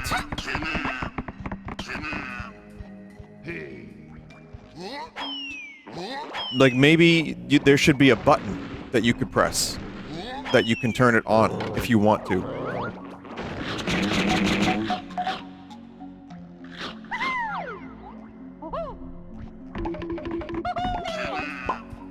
Oh, these dudes are annoying. Okay, we need Tiny's instrument for that.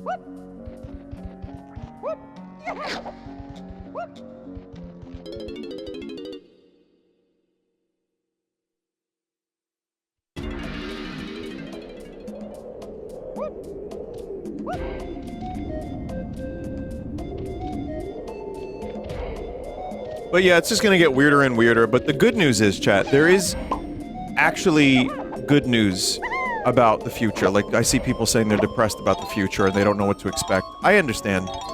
But the good news is that humans have limited lifespans.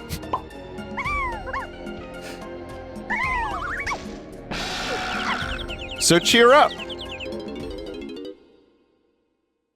And the other good news is the McRib is back at McDaniel. Come on down and get your McRib filled. Fill it up good.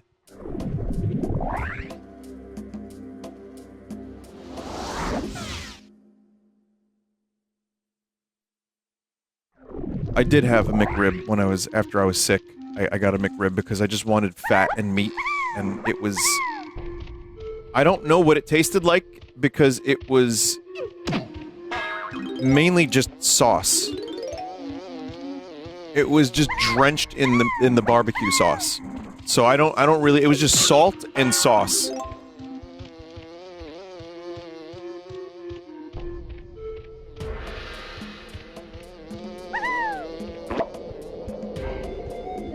The thing is, though, I saw Review Bra was saying that he liked it, and I was like, oh, man, maybe I should get one. And it wasn't the worst thing I've ever had. I was like, okay, this is fine. Listen, once in a while, I need the disgusting clown meat, and I will eat that shit, and I'm, like, satisfied.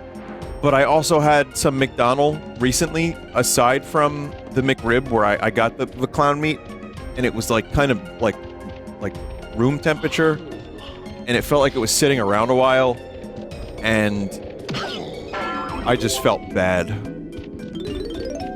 The clown meat did not do anything for me in that occasion.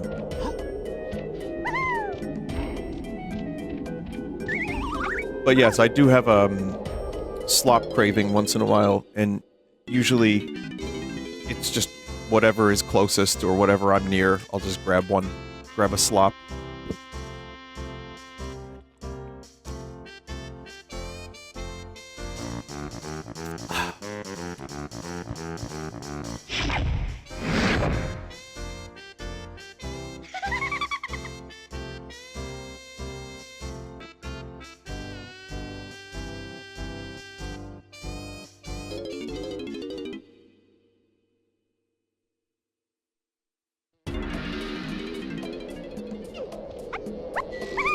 The McRib is back! Now, full of flavor.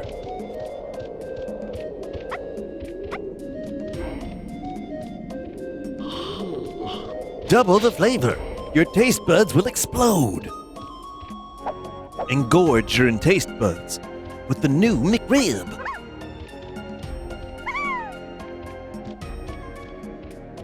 Your mouth will bleed with flavor. There's vines before the pad. Is it? Wow, that's a really deep sentiment. Oh, up there you mean? Wait.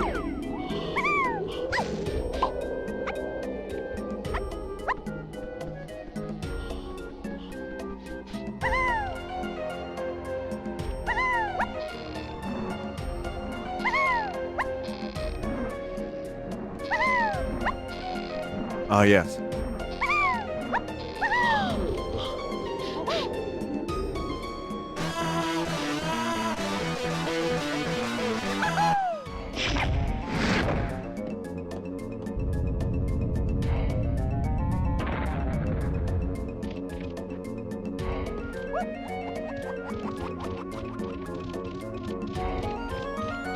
My favorite type of clown is the type of clown that was born a clown.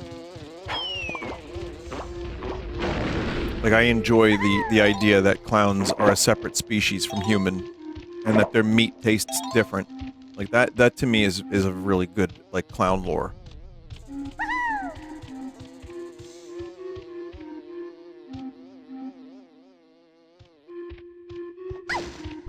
It's very enjoyable to just think about these things.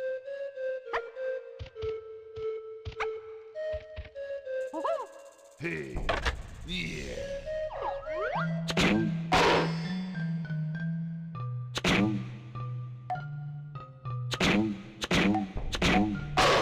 Weirdly, I think my favorite episode of The Simpsons is actually Homie the Clown.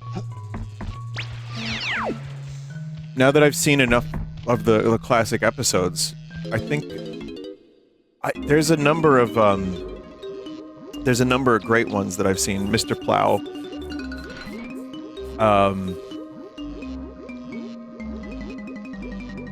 I like the one with the steamed hams, 22 short stories, I think is the name of that one.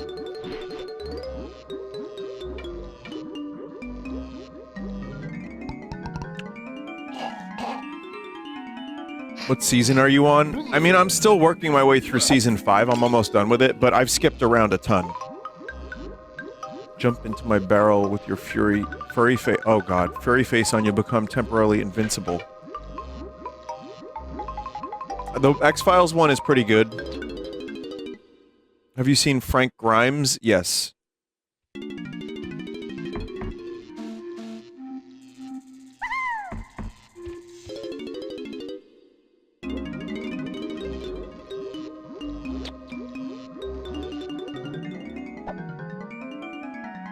Will you watch any of the modern new Simpsons? I watched the one that was recent with Conan O'Brien. But no, I'm not jonesing for more modern Simpson. I have still many, many episodes of the Golden Age to watch. But, I've seen a number of Treehouse of Horror episodes, yeah. Okay, so now Tiny can become small.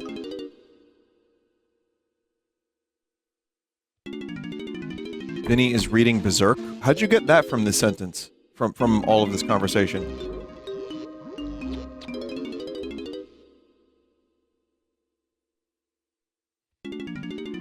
I am not. I'm sorry to disappoint. Golden Age? Oh, that's like when I make classic rock references and people are like, Vinny's watching the JoJo's now.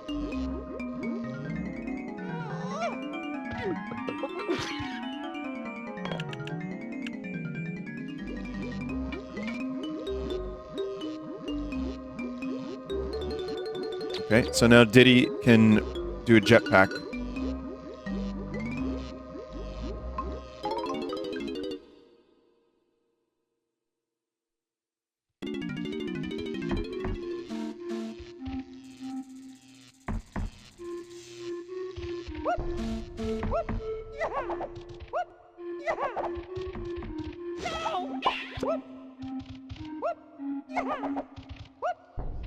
Have you seen any of the episodes with the Beatles as guest stars? I've seen most of them, yeah. It is slowly, Simpson, like, the early seasons, and I knew this was going to happen. You could kind of tell by my enthusiasm for the Simpson games and memes and lore, even before I started watching it. I knew that it was a daunting task to jump into the pool, so to speak, because there's just so many episodes of the show. But having done so and watched a number of the classic episodes and also just working my way slowly through the seasons, it's becoming a favorite show of mine. I understand why people love it as much as they do, and there are things that The Simpsons have influenced that people, you know, reference a lot that I didn't even know were references. So and that and just also kind of really gels with my sense of humor to begin with. I feel like a lot of the humor in that show jelks with my own sense of humor. I don't think that's correct.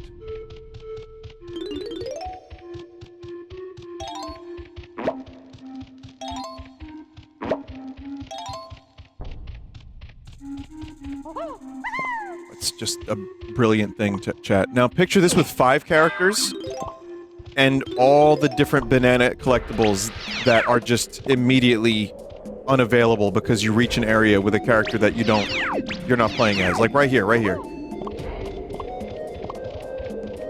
Huge change.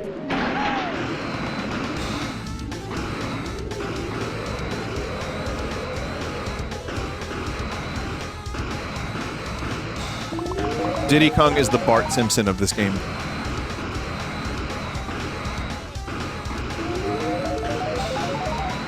Wait, do I have to fly through this thing a bunch? Oh yeah, I guess I do.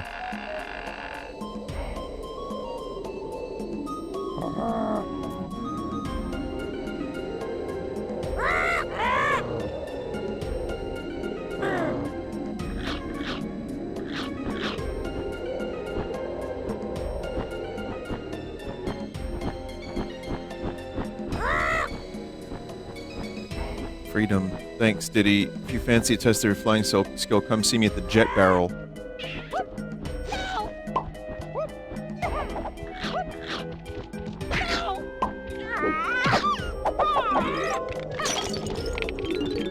Those are cool enemies.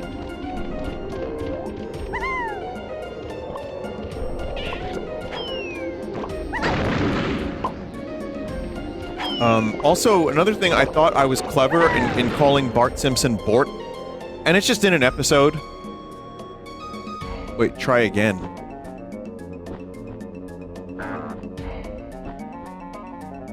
Itchy and Scratchy Land episode, I believe. It was like they were selling, they didn't have Bart's name on the license plate or on the fucking keychain, but they had Bort.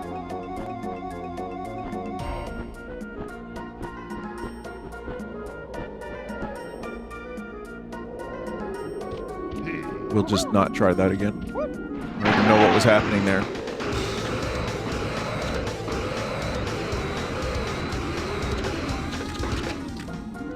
Oh god.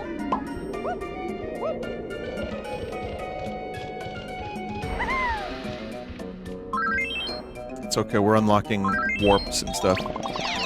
The progress that you make here is a lot quicker now.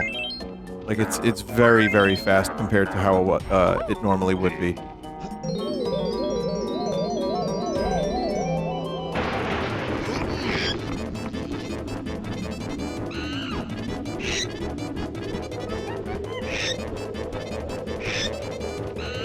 Okay, I'm not really sure what I'm expected to do with this. I guess I could just walk on this stuff.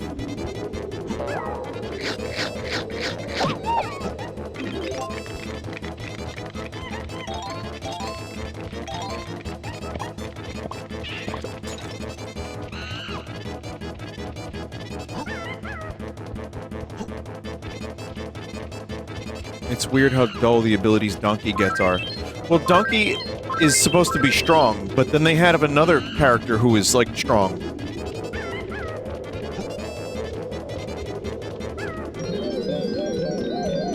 So I feel like they probably struggled a little bit to figure out what kind of moves would work for Donkey Kong, but also then have another Kong that was, like, the strong one, the strong archetype.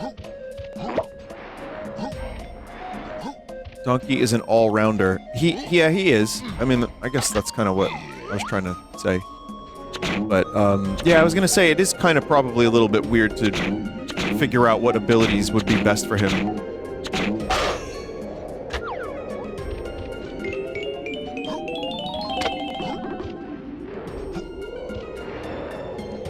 Are we power scaling Kongs right now? You could. You could even get Funky in there. Fuck it. Why not? Then compare the Kongs to the Mario Brothers, and then the characters in Berserk, which I am currently reading. Apparently.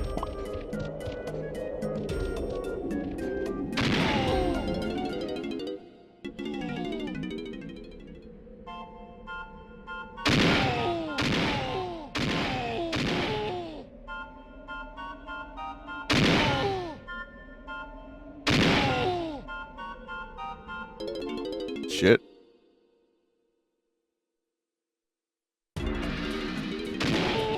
Oh.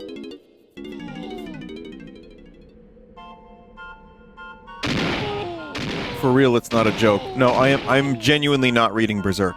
I would just let you know. Listen, I mentioned that I read Uzumaki. If I was reading Berserk, I would tell you. I am reading Berserk. I don't know what it is. I know there's a big sword.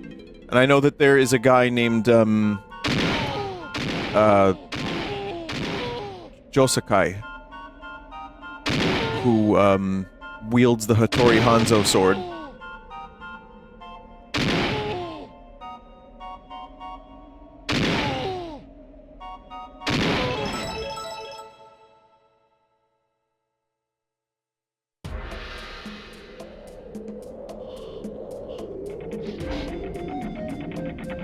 What else? Oh, there's also, Matsumoto, who is in the series as the comedic foil.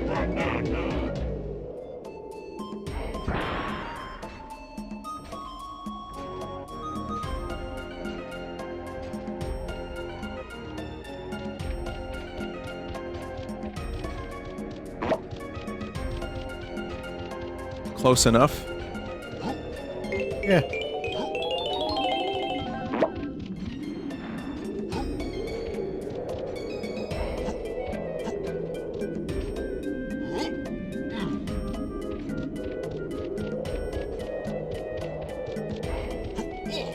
Oh, my favorite part of Berserk is Dave. A fellow by the name of Dave is in there, and he has a giant gun. He likes to shoot his gun, and he likes to sing along, but he knows not what it means, and as a result, just whatever I said before, Josuno has to stop him.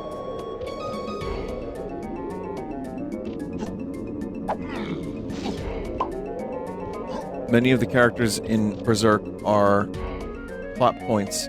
Many characters and plot points in Elden Ring are direct copies from Berserk. Berserk. Berserk.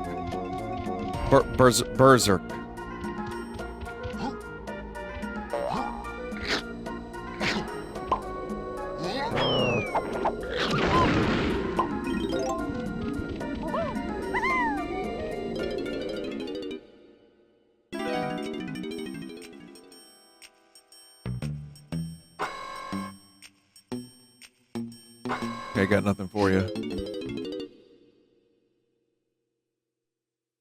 Stop edging Berserk fans. The fuck? I didn't even bring it up the first time.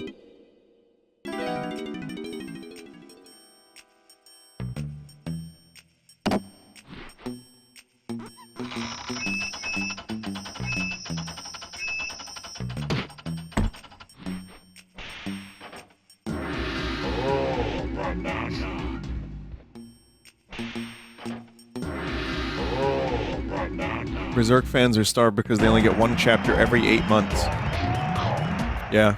Well, I mean, that's cool. Us Beatle fans don't even get any new songs anymore.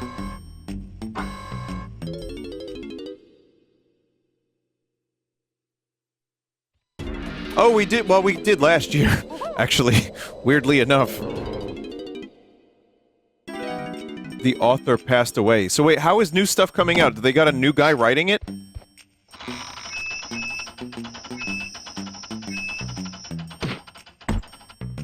His apprentices are... Just out of curiosity. Purely out of, like... interest of whether or not something like that is acceptable. Any good? No, it's not as good. Yes, it's alright. His assistant's trying to put together what he had written. It's a load of horror porn. It's still good. But you can tell that the author is gone. Alright, well that's... I mean, yeah, that sounds like probably most scenarios. There was the whole thing about the Song of Ice and Fire series and Brandon Sanderson taking over for George R. R. Martin if he, you know, passed away. And, you know, the writing style is going to be different. Sanderson is prolific as a fantasy author, but I'm sure it would be a good pick and things would actually get done. But there's definitely... And I'm not the biggest reader. I used to be more of a reader. I'm not anymore, but... I feel like stuff like that... There's always going to be something different. It's like when a game series is helmed by someone else or a different team. That's why I feel like Chrono Trigger 2 just wouldn't really be the same. Like, even Chrono Cross, you can tell that it wasn't the same type of thing. It was its own, you know, of course I'm using Chrono Trigger as an example because that's a thing that means a lot to me, but ultimately, it's hard to replicate that magic, and trying to get another person in to replicate it.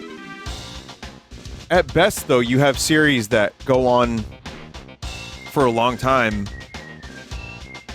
and have different takes from different people. For example, I'll give you an example. Blade Runner. Another thing I really like. Denis Villeneuve was the right guy for that job. So he took the script that was actually co-written by the original author, and they took some stuff from that was like cut from the original Blade Runner, and then Denis just directed the movie and added his own touch to it. And I feel like in some ways it's even better than the first one.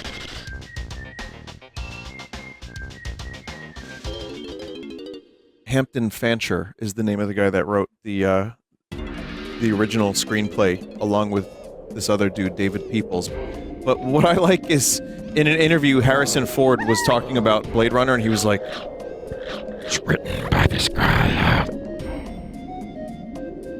He was like, Hampton Fancher. He called him Hampton Fancher, and that's not his name. And I was like, that's very Harrison Ford.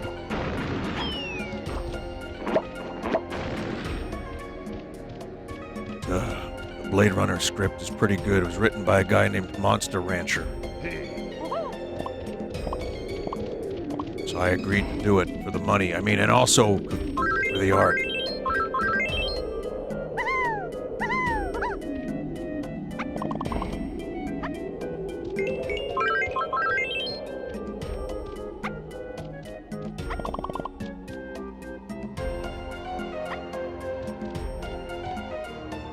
But yeah, I mean, some things can carry on post-author, and,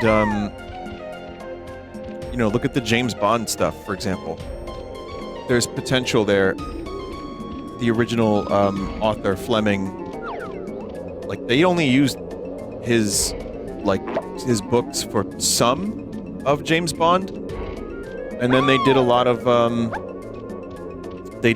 their own scripts. I'm not going to say all of them worked, because you know what? I think Daniel Craig, his era, I only liked Casino Royale, which was an original Fleming, modified, and a really good director, and I only liked Skyfall. And that was it, just those two.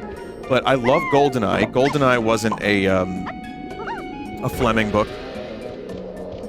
So, I mean, these things are possible.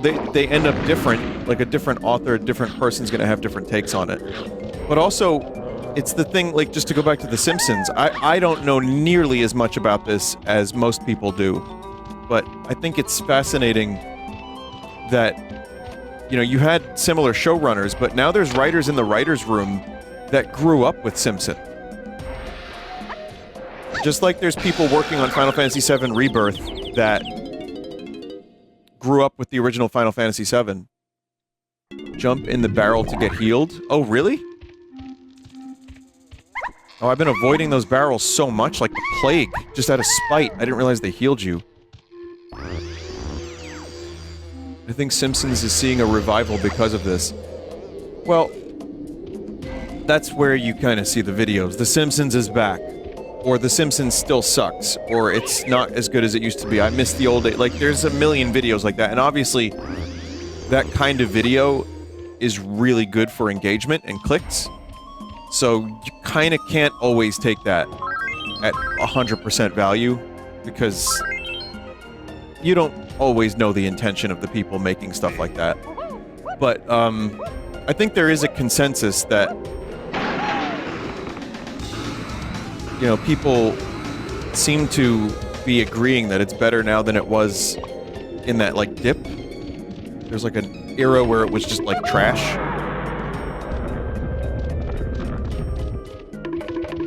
Even the videos saying it's good again said it's, like, 3 good episodes a season. Yeah, I mean, that seems to be... And again, a show running for 30-something seasons...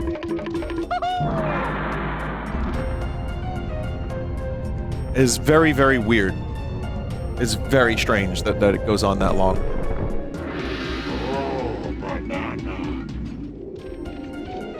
It's okay to let things end. We do not need endless consumption of product. My favorite thing growing up for a while was the band Nirvana, which I know some of you, I can hear your eyes roll through the computer screen. But when I got into Nirvana, their lead singer was already dead, and there was no more Nirvana.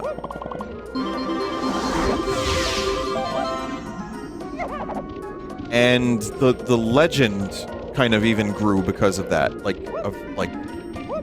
you know, this band, and that made it weirdly more appealing for kids to, well, I say kids, but, you know, whoever was listening to the band at the time, because it was like this legendary thing.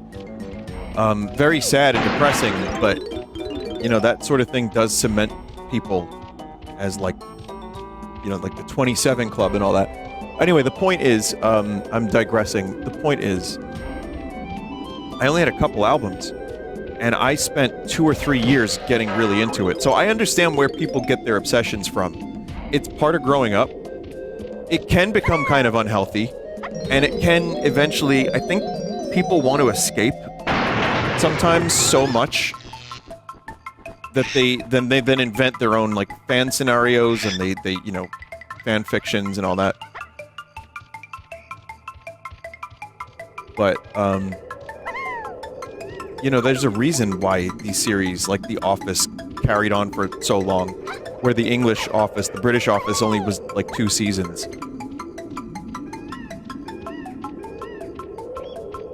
So, there's, you know, there is a demand for it, even if it's less. The Simpsons is still making a lot of money. And I think there is something to be said about people, wanting to consume endlessly.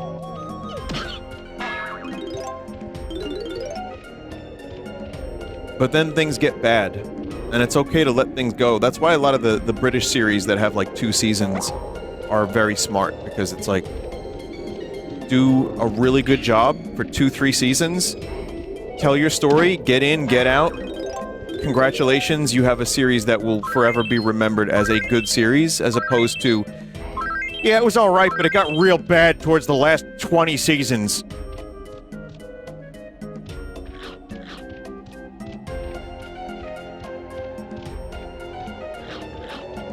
Die a hero, see yourself become a villain. Which is why I'm happy to announce that Vinesauce will finally end.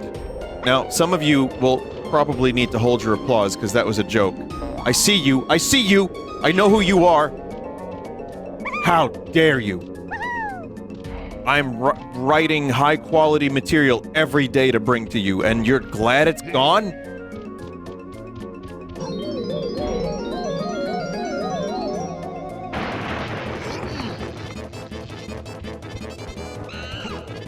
I'm gonna play only a couple more minutes anyway, but we'll talk more about Donkey Kong in just a second.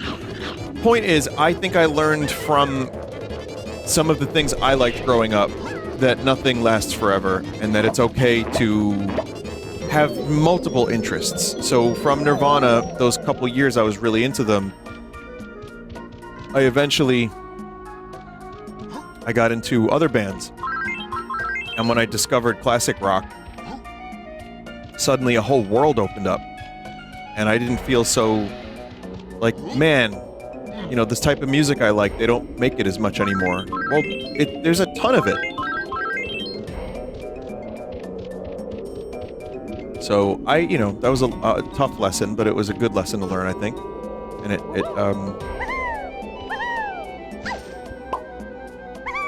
it's same for Chrono Trigger. Like, Chrono Cross is so drastically different from Chrono Trigger that I almost don't consider it a sequel. I just consider it like a different, slightly linked game. But imagine if there was like 30 Chrono Triggers. That would be so cool. Oh, my other favorite thing growing up was Final Fantasy VII at one point. And remember, there was only one Final Fantasy VII, because after that they went to new characters with Final Fantasy VIII. Which I was a little bit, like, upset about. And then Square was like, you know what? In fact, we do want to tell some dog shit stories about these characters. Here, Dirge of Cerberus. Learn all about Vincent Valentine.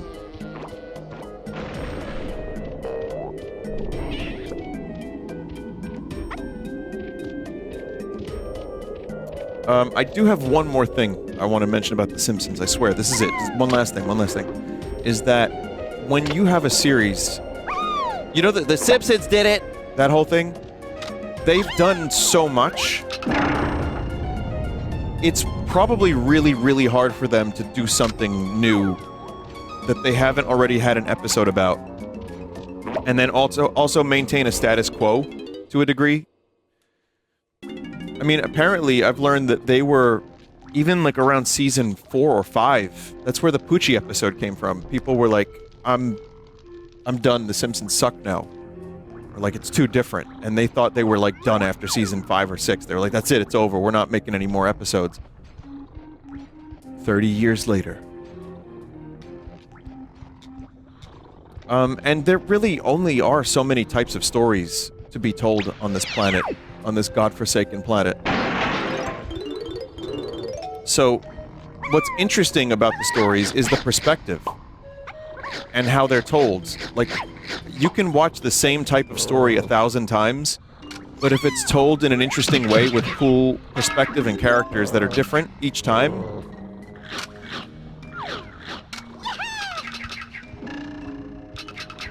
then it's kind of still worth watching. But also, when you're younger and you see these things for the first time, they leave a bigger impression on you. And as you get older and more jaded and you see that same type of story that The Simpsons did, but now South Park did it, and then Family Guy did it, and then American Dad did it, it maybe doesn't have the same impact. Futurama did it. So what I'm trying to say here is, they need to invent new Simpsons.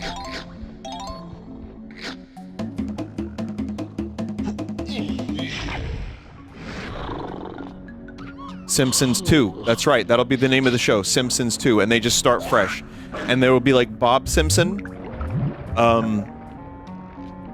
John Simpson, Linda Simpson. Yeah, you can just have brand new start. They can still be yellow, they can still be yellow, they can still be Springfield, but just a whole new start with new characters. Bob and Linda. Wait a minute. Maybe a son named Gene as well? What if... Okay, they're not yellow anymore, but what if they sell burgers?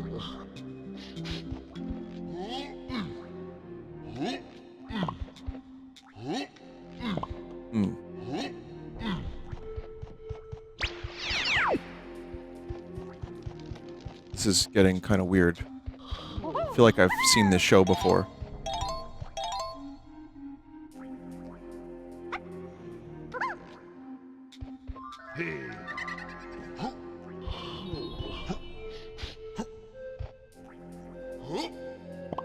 Also, same for music. You know, any of the stuff that I've ever made, I acknowledge that I make music that is very unoriginal. I've had a couple moments where I've gotten lucky, but I do think the type of music I made has been made for what, 65, 70 years. But I mean, I enjoy making it. I try to find stuff that's as original as possible within the framework of that type of music, and the same melodies being recycled, and chord sequences are so easy to recycle because... But that's what's interesting about it, is even though chord sequences are so easy to find the same one a million times, it's how you play them, the arrangement, the melody over it. There's a million different ways to do something different. The voicing. I mean, yeah, so it's still fun, it's still worth doing, and you know what? People do weirdly like my music, outside of the fact that my name is Vinny Vinesauce, and I've made music. Genuinely, people have been very, very nice about it, in fact. And, I think that's really cool. My unoriginal trash rock music actually does have its fans, and I think it's also about just, Ernest. You know, like Ernest Goes to Prison. That guy. You know, hey Vern. I think it's about Ernest.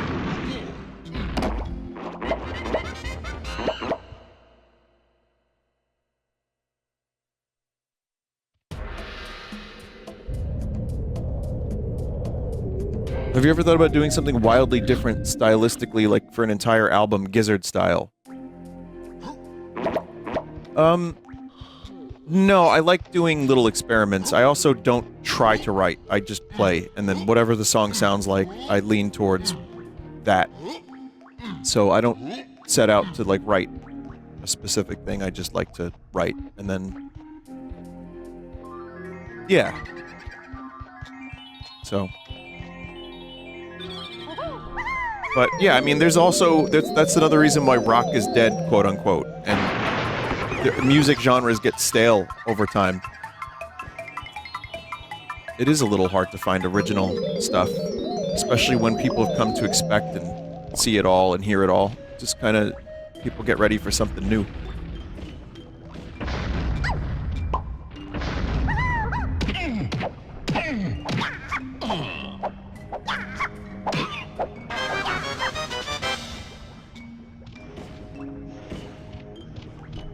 Rock ain't dead. No, it's not, but it just doesn't have the same cultural relevance that it used to. And,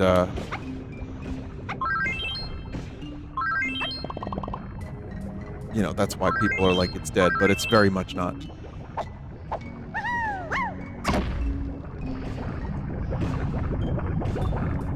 I agree, but also there's a lot of rock out there that I would argue the most popular stuff that was, especially the past 25 years, the stuff that was most associated with rock was as bland as anything I've ever heard, and was extremely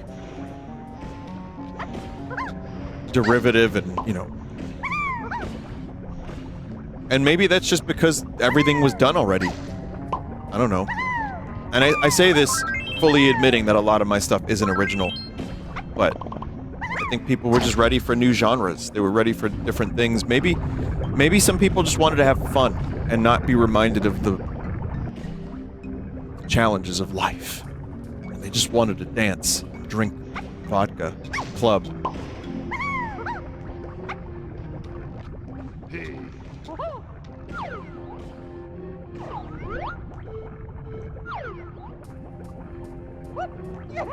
The Vodka Club with Ava Mendez. There we go. Alright, now I feel I can switch to the next game. Alright, so anyway, thank you for listening to me ramble, chat, but ultimately, I'm just gonna jump in the lava like Arnold Schwarzenegger.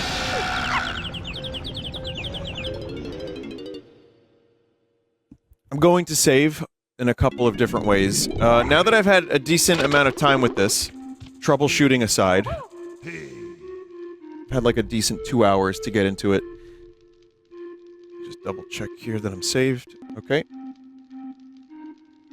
So yes, now that I've spent time with it, I can safely say it's still Donkey Kong 64. I still have some of the same frustrations. Some of these levels, like this level is not my favorite, the Aztec level. But, and of course it's just N64 game, so there's always going to be that aspect. This one change does make the game a lot better. I really, really believe that. And I don't mean just like, okay, so maybe a lot better is a bit hyperbolic, but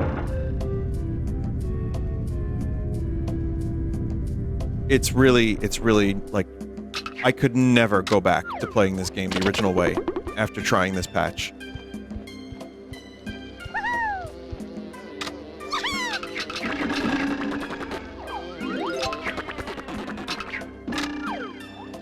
The pacing is sped up.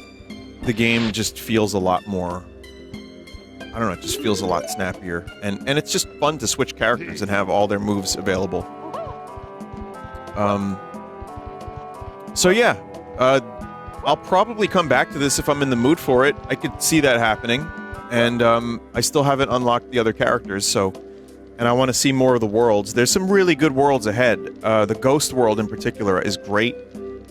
So... You know, there's some that, and I remember, the woods level I like as well. So, if it happens, it happens.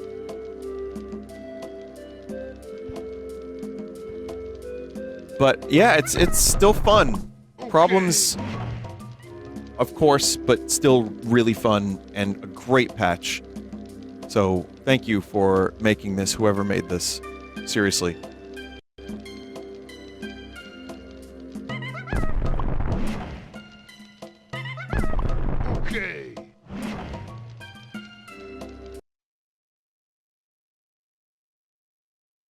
Okay. So, why don't we take a moment to reflect and to enjoy a break. And I will return with Anton Blast for a little bit.